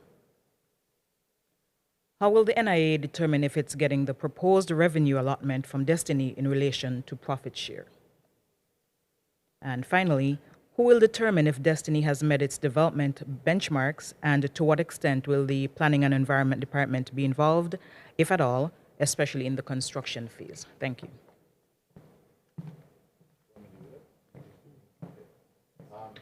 I'm being nominated, Ms. Hewlett. The feedback from the stakeholder groups, as one can expect, has been mixed. What I've found in all of our engagements thus far with the public is that those who are opposed are very loud. They're the ones at the microphone. Those who are in support tend to be less quiet. Colleagues, am I correct with that? Tend to be less so. And it therefore sends a sort of mixed signal, if you will, because you have a few people who have been very, very loud, but you have a large group of people who are the ones quietly calling, seeking information, sending messages of encouragement, saying to press on, Nevis needs work, and I'm praying for you. So it's an interesting mix because we understand that Nevis is an interesting place. A lot of our people don't want to sit in the front chair and be in the front of the room, but that does not mean that anybody can fool them. And just last night, I had to speak to a few people who came, who got on the mic and started to tell us what the people of Nevis want. And I had to tell them, speak for themselves. Do not speak for the people of Nevis. Because people are saying different things as one would expect in a democracy. It's not just stakeholder meetings. All of us up here are members of the community.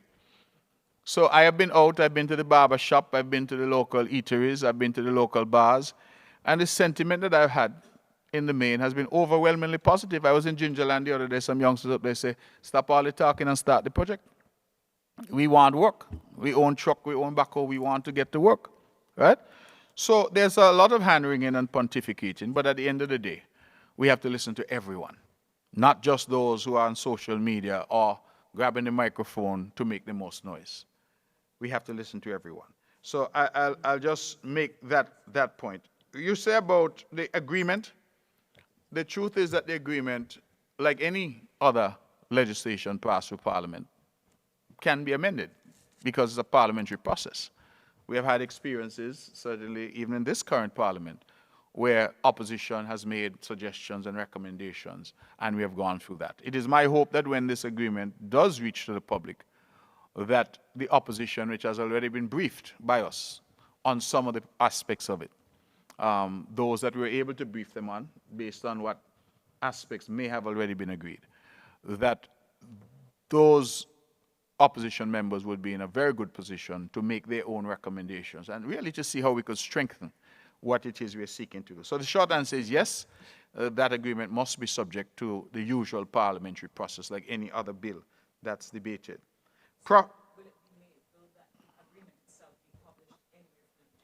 Well, it has to be, like every bill that goes. Any bill that is presented for first reading goes public. So that is published in the usual course, and no doubt the opposition will publish it. We as well will publish it, but it goes to the process like any other piece of legislation. The usual process is a bill is introduced for first reading, the Parliament then adjourns. That bill then becomes public domain. And then we go back at some later date for second and third reading. That's the usual process. It's during the debate on the second and third reading that changes and amendments could be made. All right?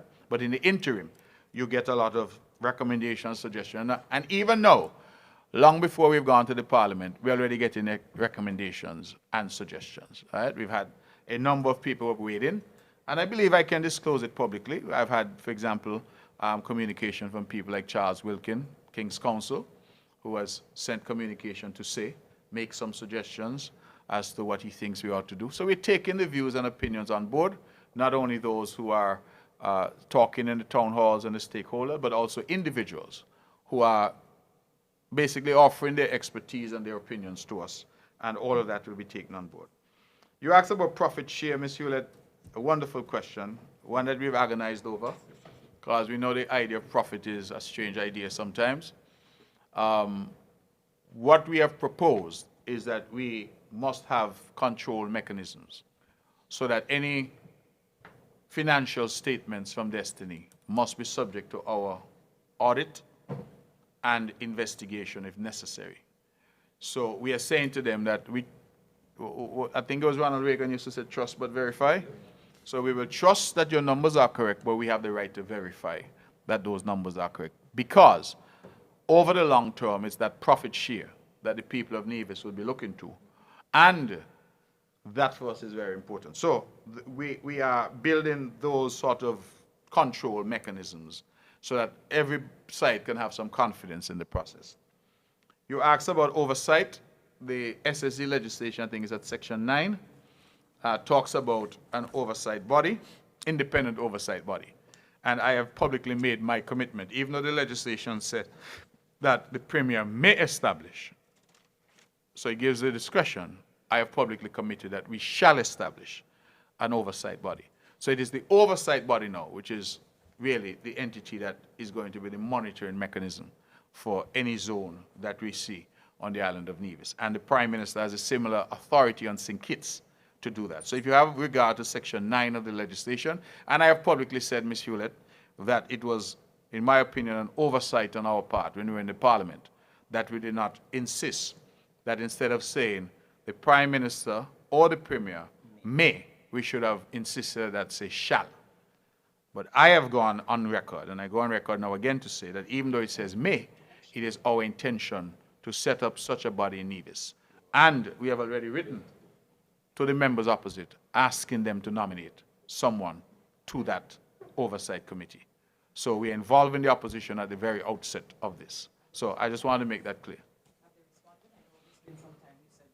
So they have responded. The response that I got was basically to say they wanted more information, which I think is fair. So we now have to deal with meeting with them and offering them whatever information they require. We did outline that we didn't want simply people who were political activists. We wanted people who could bring something. So engineers, we listed out a number of professions: engineering, project planning, finance, etc., people of that nature. But we anticipate having a wide body of individuals who can really act as an oversight committee for the purposes not only of this zone, but naturally of any other zone that may develop in Nevis, if indeed we were to go down that road. Any other questions for us? Yeah.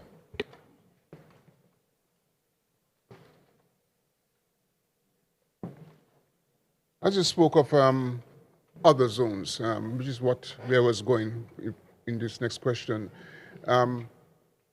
It seemed to me that you would not want to have another zone that is in competition with what is being proposed now, if that goes forward. But you must have an idea from the concept of development of Nevis, what other kinds of zones that you would like to see being developed on the island. So perhaps you can give us some enlightenment as to where the Nevis Island Administration, as it is now, contemplating future development plans, perhaps under a sustainability zone. Can you deal with that for us, please? Mr. Bart, I did confirm last night that we've had some additional approaches from potential investors about zones. We have not really advanced. The truth be told, we have been very focused on this because this development is really so significant that we thought that it warranted the focused attention of the cabinet. In terms of other zones, one I think suggested that it could be a sort of tech startup space, like a park, a tech park, which would be an interesting concept for us to look at, but we're really not there yet. And we really have not engaged and explored those possibilities. I should tell you that at current, the administration has not sat as a cabinet to determine, well, what we will accept and what we will not accept. It is still very early days. This legislation was only passed in August. And let us also remember that it is not every development or developer who may want to do a zone. People may also come and they just want to do what I may call an ordinary development. So we are open for business, as I like to say. We invite people who have an interest to step forward. But right now, we have been preoccupied with this particular project to determine whether or not, having had the consultations, it is something that we can move forward with.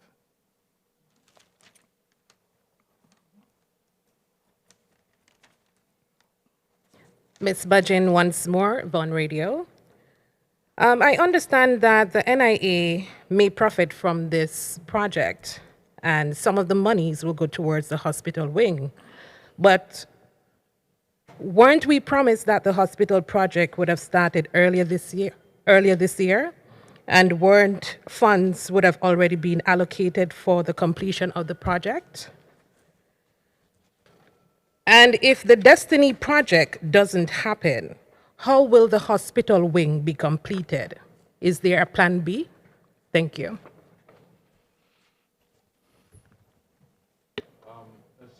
Ms. Budgeon,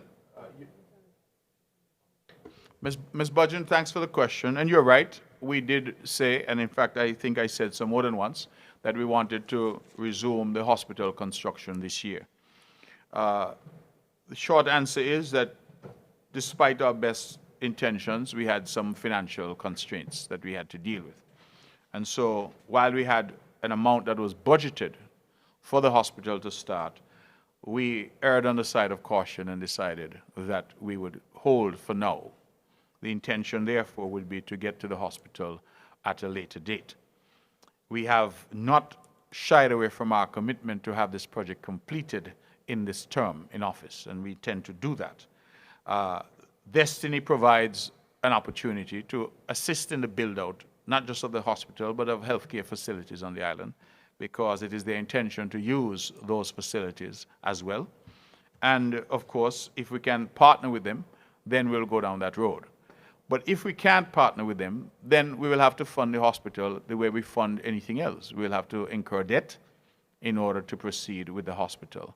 We are exploring all opportunities and all options, but for now, we also are bringing to the people the possibility that a partnership with Destiny can give us this important project that all of us, I think, want for the benefit of the people of Nevis. So the short answer is that we are committed to having this project done. The funding for that project is not yet secured. We can do it in partnership with Destiny, but if Destiny doesn't happen, then we will have to go to Plan B, as you've described it, which is to incur debt to have the hospital completed. So we are trying to avoid debt if we can, and that is why we put the hospital completion in the whole mix of this proposal, to say that it was important for us to get Destiny to assist us and partner with us to finish that hospital and to build out not just the hospital but infrastructure. The Minister of Health is here, and I'm sure she'll be very happy if we can build out the health infrastructure on the island, and if she doesn't have to worry about where the money is going to come from to do it, because we have some dedicated resources in that regard. So that has been our approach, and I, for one, know the importance of this project, and I know that when we are ready, have the money, we can then come to you and to the press and say, listen, come January 1, come March 1, we know we can start because we have the necessaries in place. If so, will there be a time frame?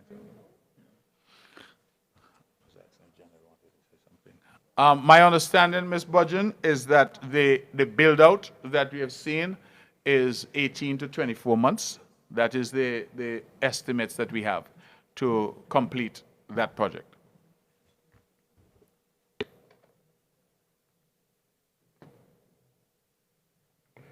This afternoon also, good afternoon all. Just a follow-up question.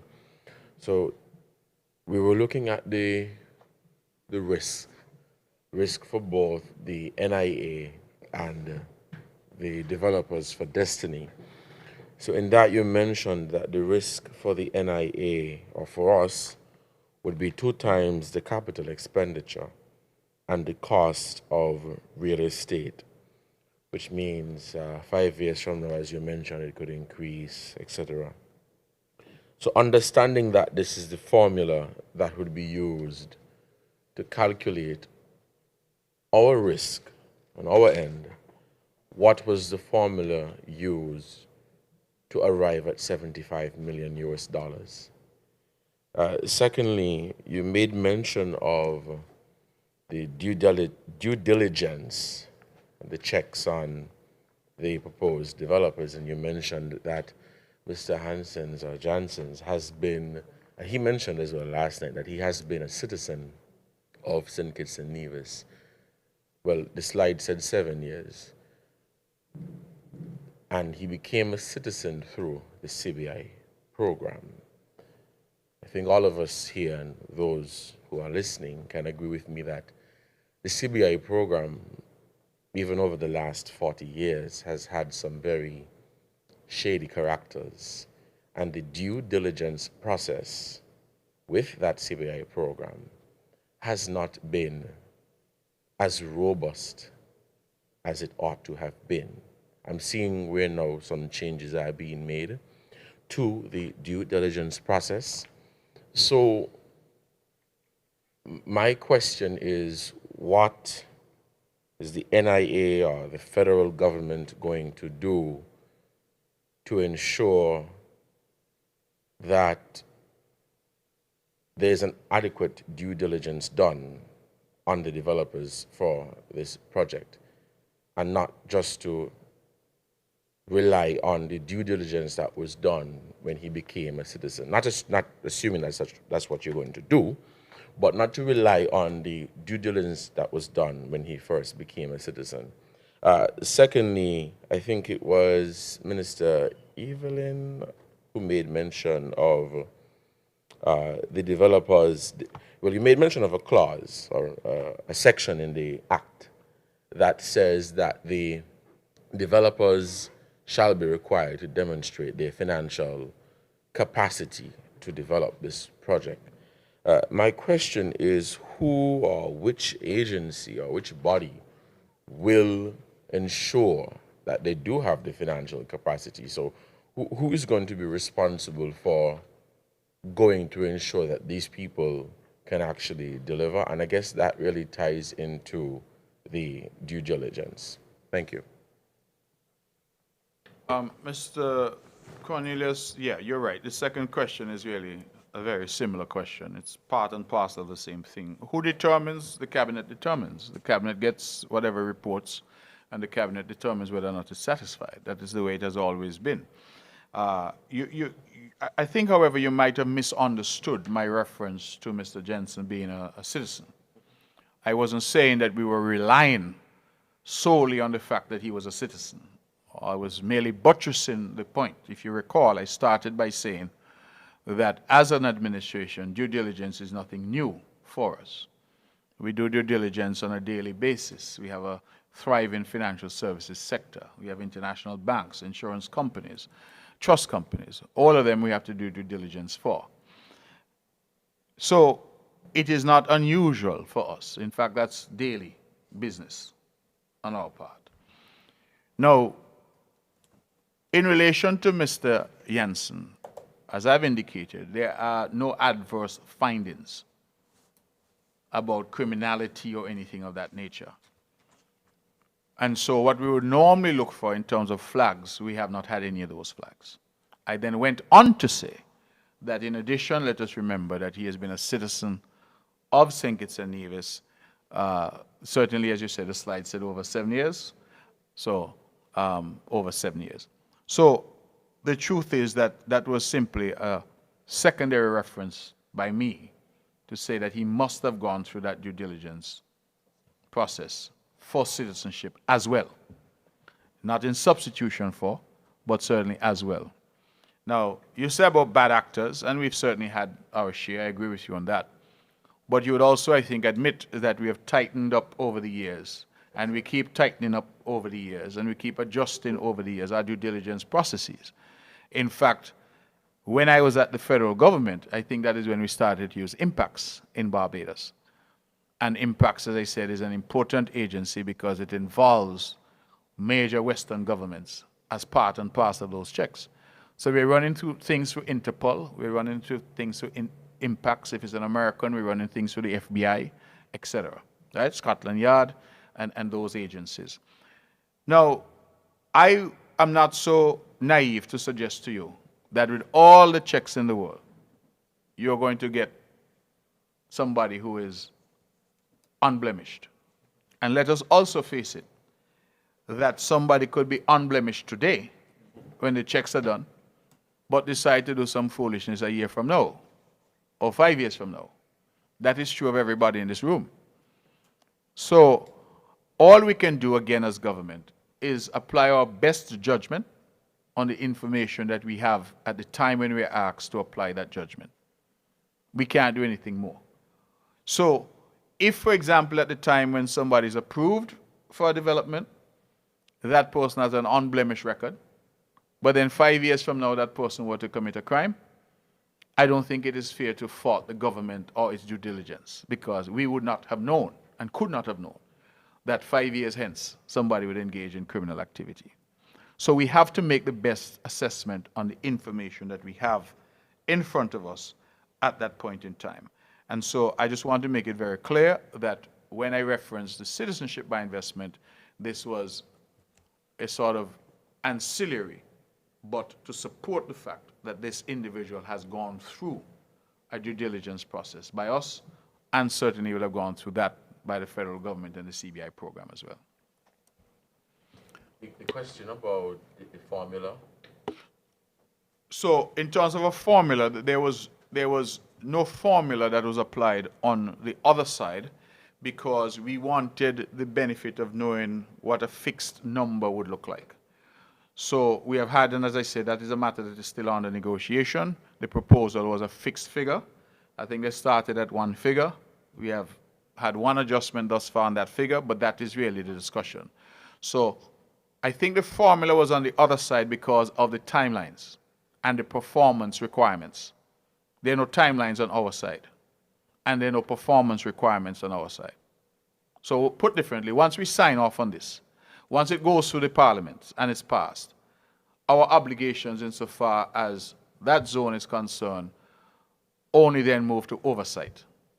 We don't have any, as I explained earlier, any money that we must spend on that. So there are really no performance requirements on our side.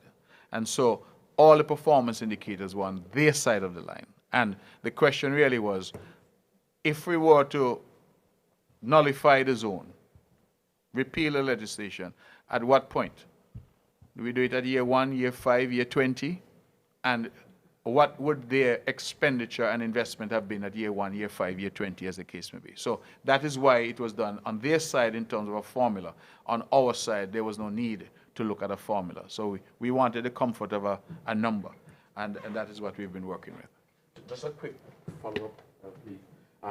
So you made mention of the due diligence, and mine went back to the independent oversight body.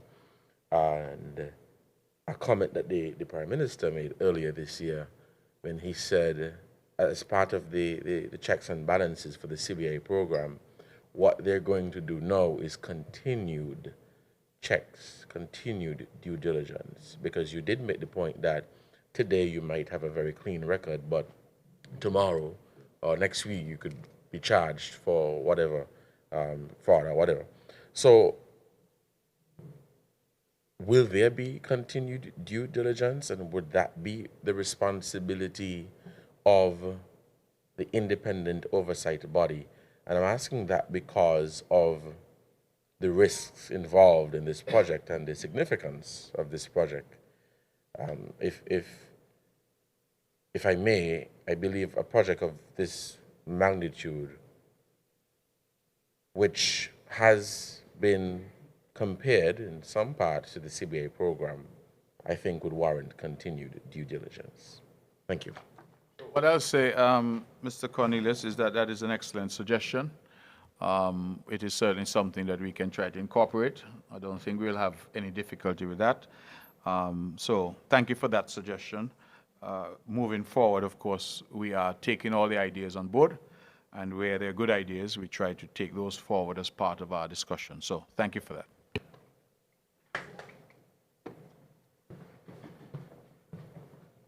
Yes, just to follow up with my two earlier questions to Minister Evelyn and Premier Premier Brantley.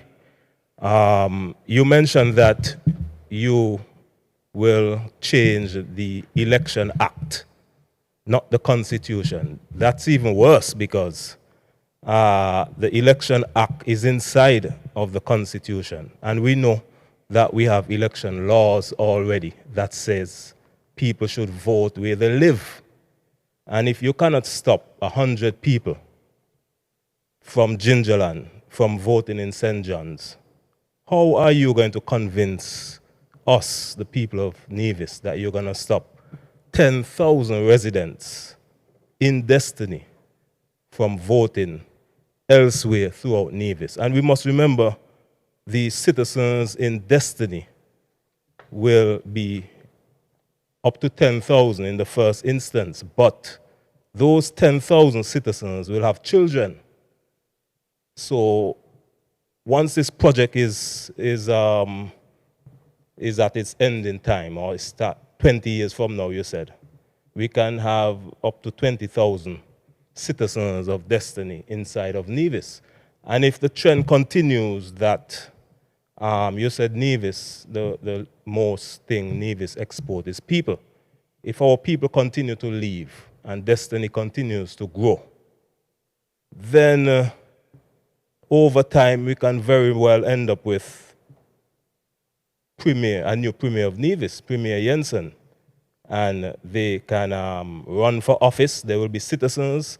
They will be able to run. And my question is, how do you intend to change the electoral laws or electoral act or constitution, whatever you want to call it, to say to us in Nevis that citizens inside of Nevis will not be able to vote or run for office? And my follow-up with Minister Evelyn, you said that, well, you didn't answer my question. I asked you what is the big plan for Gingerland, because persons are living in dilapidated conditions. What you spin that and said that I said that persons are living there, but people know what I'm talking about. I don't mean people are living. People have their beautiful homes where they are living in, excellent homes and so.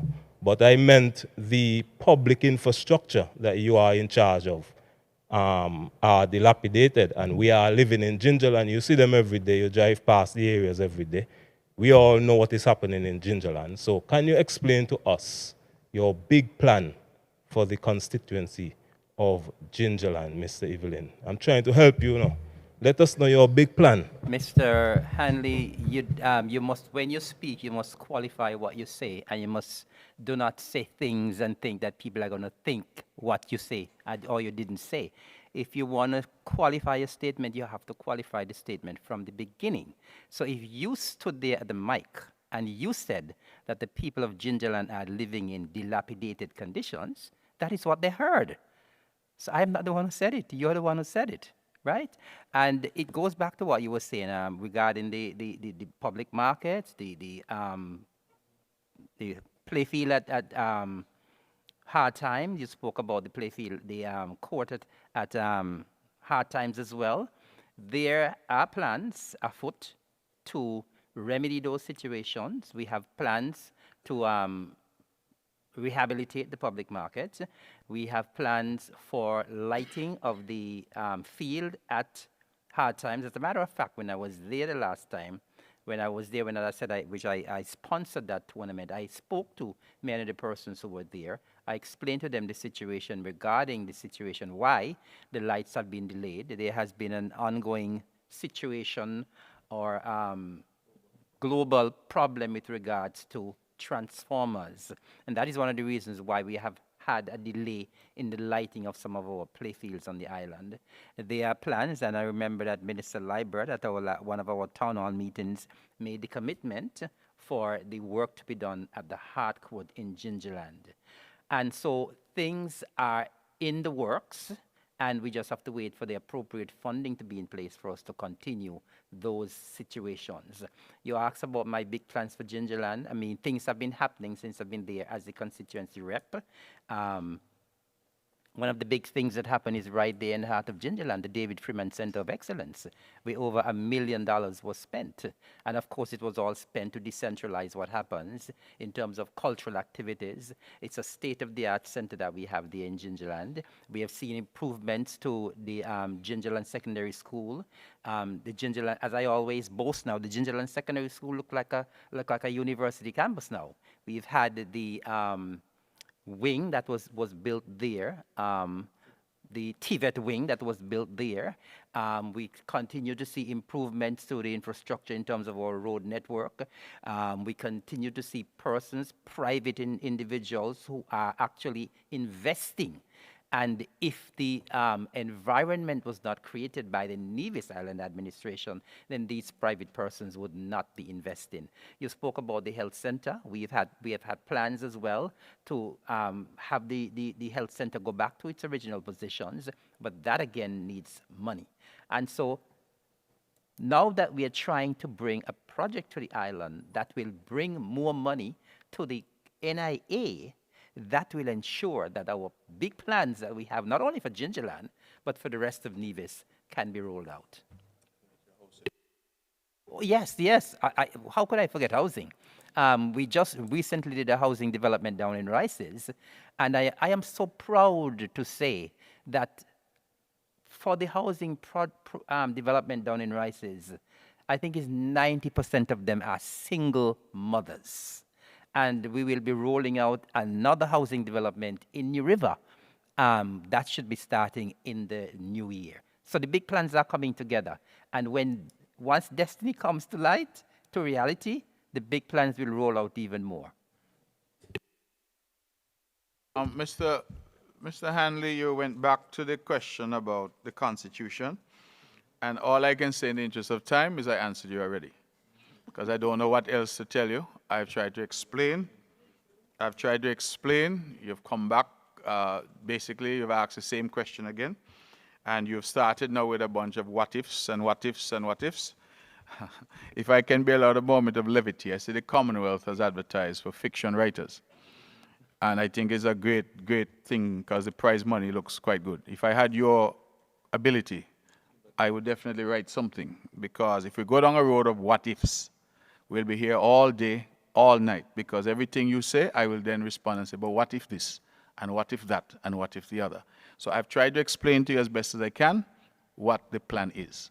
Your what ifs, I can't go down that rabbit hole with you. So I'll just leave that alone. But you should check out that Commonwealth fiction writing essay competition. I believe you could win it easily. And if you do, share the money with me because I made the suggestion.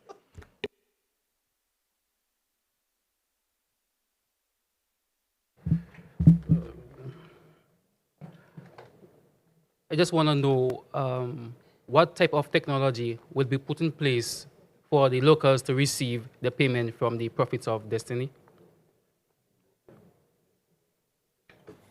To the legal, sorry. Go ahead. To the legal advisor, if she could answer any questions. What role did Ms. Dawn Vicoto play in shaping the SSZ laws?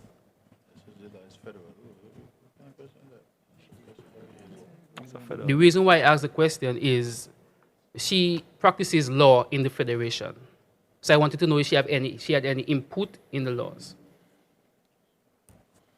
And last one is what brand of hotels, because you guys mentioned free hotels. Do you have any idea of what brand of hotels will be coming to the zone? Sorry. Okay, shall I deal with all of them? Okay. In respect of Dr. Dawn Decoto, she's part of their team, but the whole drafting of the law, as you know, was done at the federal level. So that's a question for the Attorney General. I do not know who advised him. In terms of the technology, I think you asked about the technology that will be used for Nivision to be, that technology is still being worked on. I don't think that a decision has been made on that yet, so that is still being worked on. In relation to the brands, as Minister of Tourism, I'm quite interested in that. At this point, we've been given a list of brands that they are having a conversation with, but we are reluctant to get into that discussion in terms of a public disclosure because we are not yet sure where those discussions are. I can say that nothing has yet been signed. What I can tell you is we have insisted that those brands have to be luxury brands. So that much I can say, that we intend to maintain what Nevis has developed as a luxury destination for luxury travelers because we think that those are the higher impact travel in terms of revenue for the island. Our model continues to be low impact, high yield insofar as tourism is concerned. So I think at subsequent discussions, Mr. George, I'd be in a much better position to say, well, okay, this brand or that brand. But I wouldn't want to prejudice that conversation, which I know is ongoing at this point. It is growing late, so if there are any more questions, can we wrap up, please? Quick questions. With regards to the development of this zone and the development of the Gwansam International Airport, how do you see those two elements meshing together for the further development of Nevis? And then I also recalled some time ago you have been pushing the idea that we have all these economic citizens out there, and perhaps it's time that we approach them with the idea of they perhaps investing in our country. How far have you actually gone with this idea? And is there any structure that you have in pursuing that kind of idea? Mr. Bart, you asked an interesting question because Mr. Jensen is exactly the kind of person. Mr. Jensen is an economic citizen, and he is, if you will, proof of the theory that I've been advancing for some time now. Is that a result of actions by the NIA, or is... I don't know if it's a result of actions, but what I will say is that the NIA has created an environment which is very conducive to investment. And if we can get these economic citizens to invest, it is a very important initiative. Now, when I had suggested this, I suggested that at the federal level, they needed to have a wing, if you will, an arm of the Citizenship by Investment Unit, which was charged with having the database and reaching out to these individuals. In this situation, Mr. Jensen would have reached out to us in terms of bringing a proposal.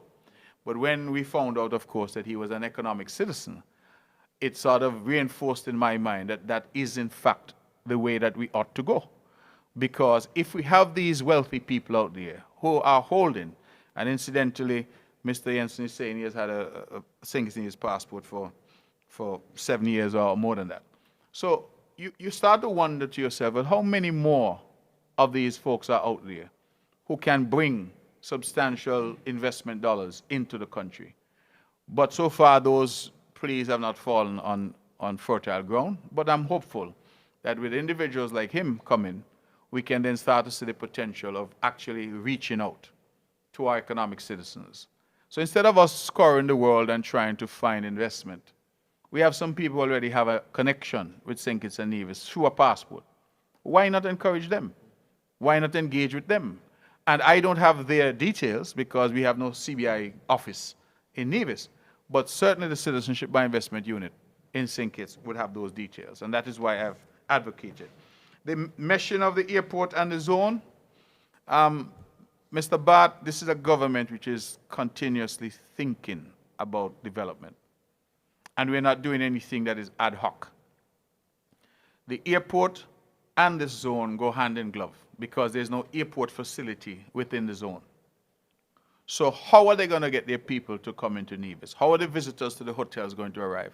It's either through RLB or through Van Zamre International Airport. So the synergies, if as these people turn out to be wealthy individuals inside that enclave, lots of wealthy individuals get around the world on private jets. Where are those private jets going to land? Where are they going to park? How are we going to service them? And so the idea behind the airport gels very well with the idea behind this zone. And if it's not this zone, it still gels very well with the idea behind that level of development, because that's what we're ultimately going to need to push the island forward. Invest in infrastructure so that private sector investment can come and feel comfortable in terms of what it is we are doing. So I see the two as being very, very closely connected in terms of just the ongoing investment by us in infrastructure.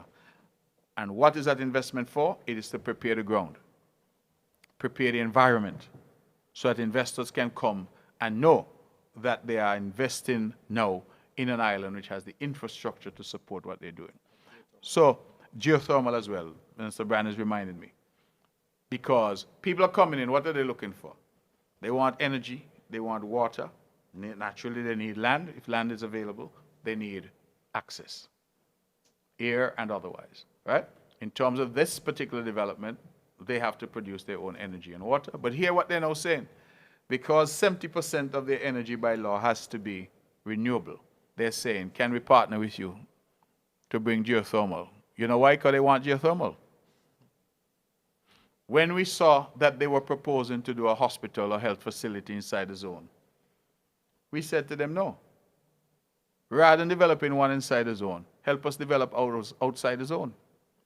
And everybody now could benefit from improved health care. When they were talking about the possibility of a port, a commercial cargo port inside the zone, we said no. Spend the money instead and help us develop the Long Point port so that everybody can benefit. So you would use the hospital and we would use it. You would use the port and we would use it. In this case, the airport was already spoken for in terms of financing.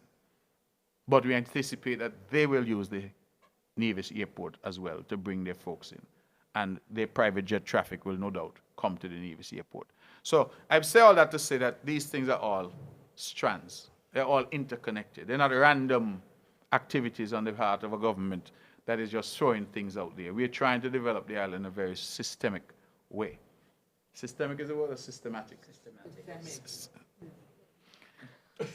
We're trying to develop it in a systemic and systematic way, right? To move the island forward. So that is what we're doing, and it's all interconnected. Thank you, Mr. Barr. Anything further, colleagues? It's grown late in the day. Okay. I promise next week I'm coming back by myself. Next thing, because the fellas up here make the thing too long.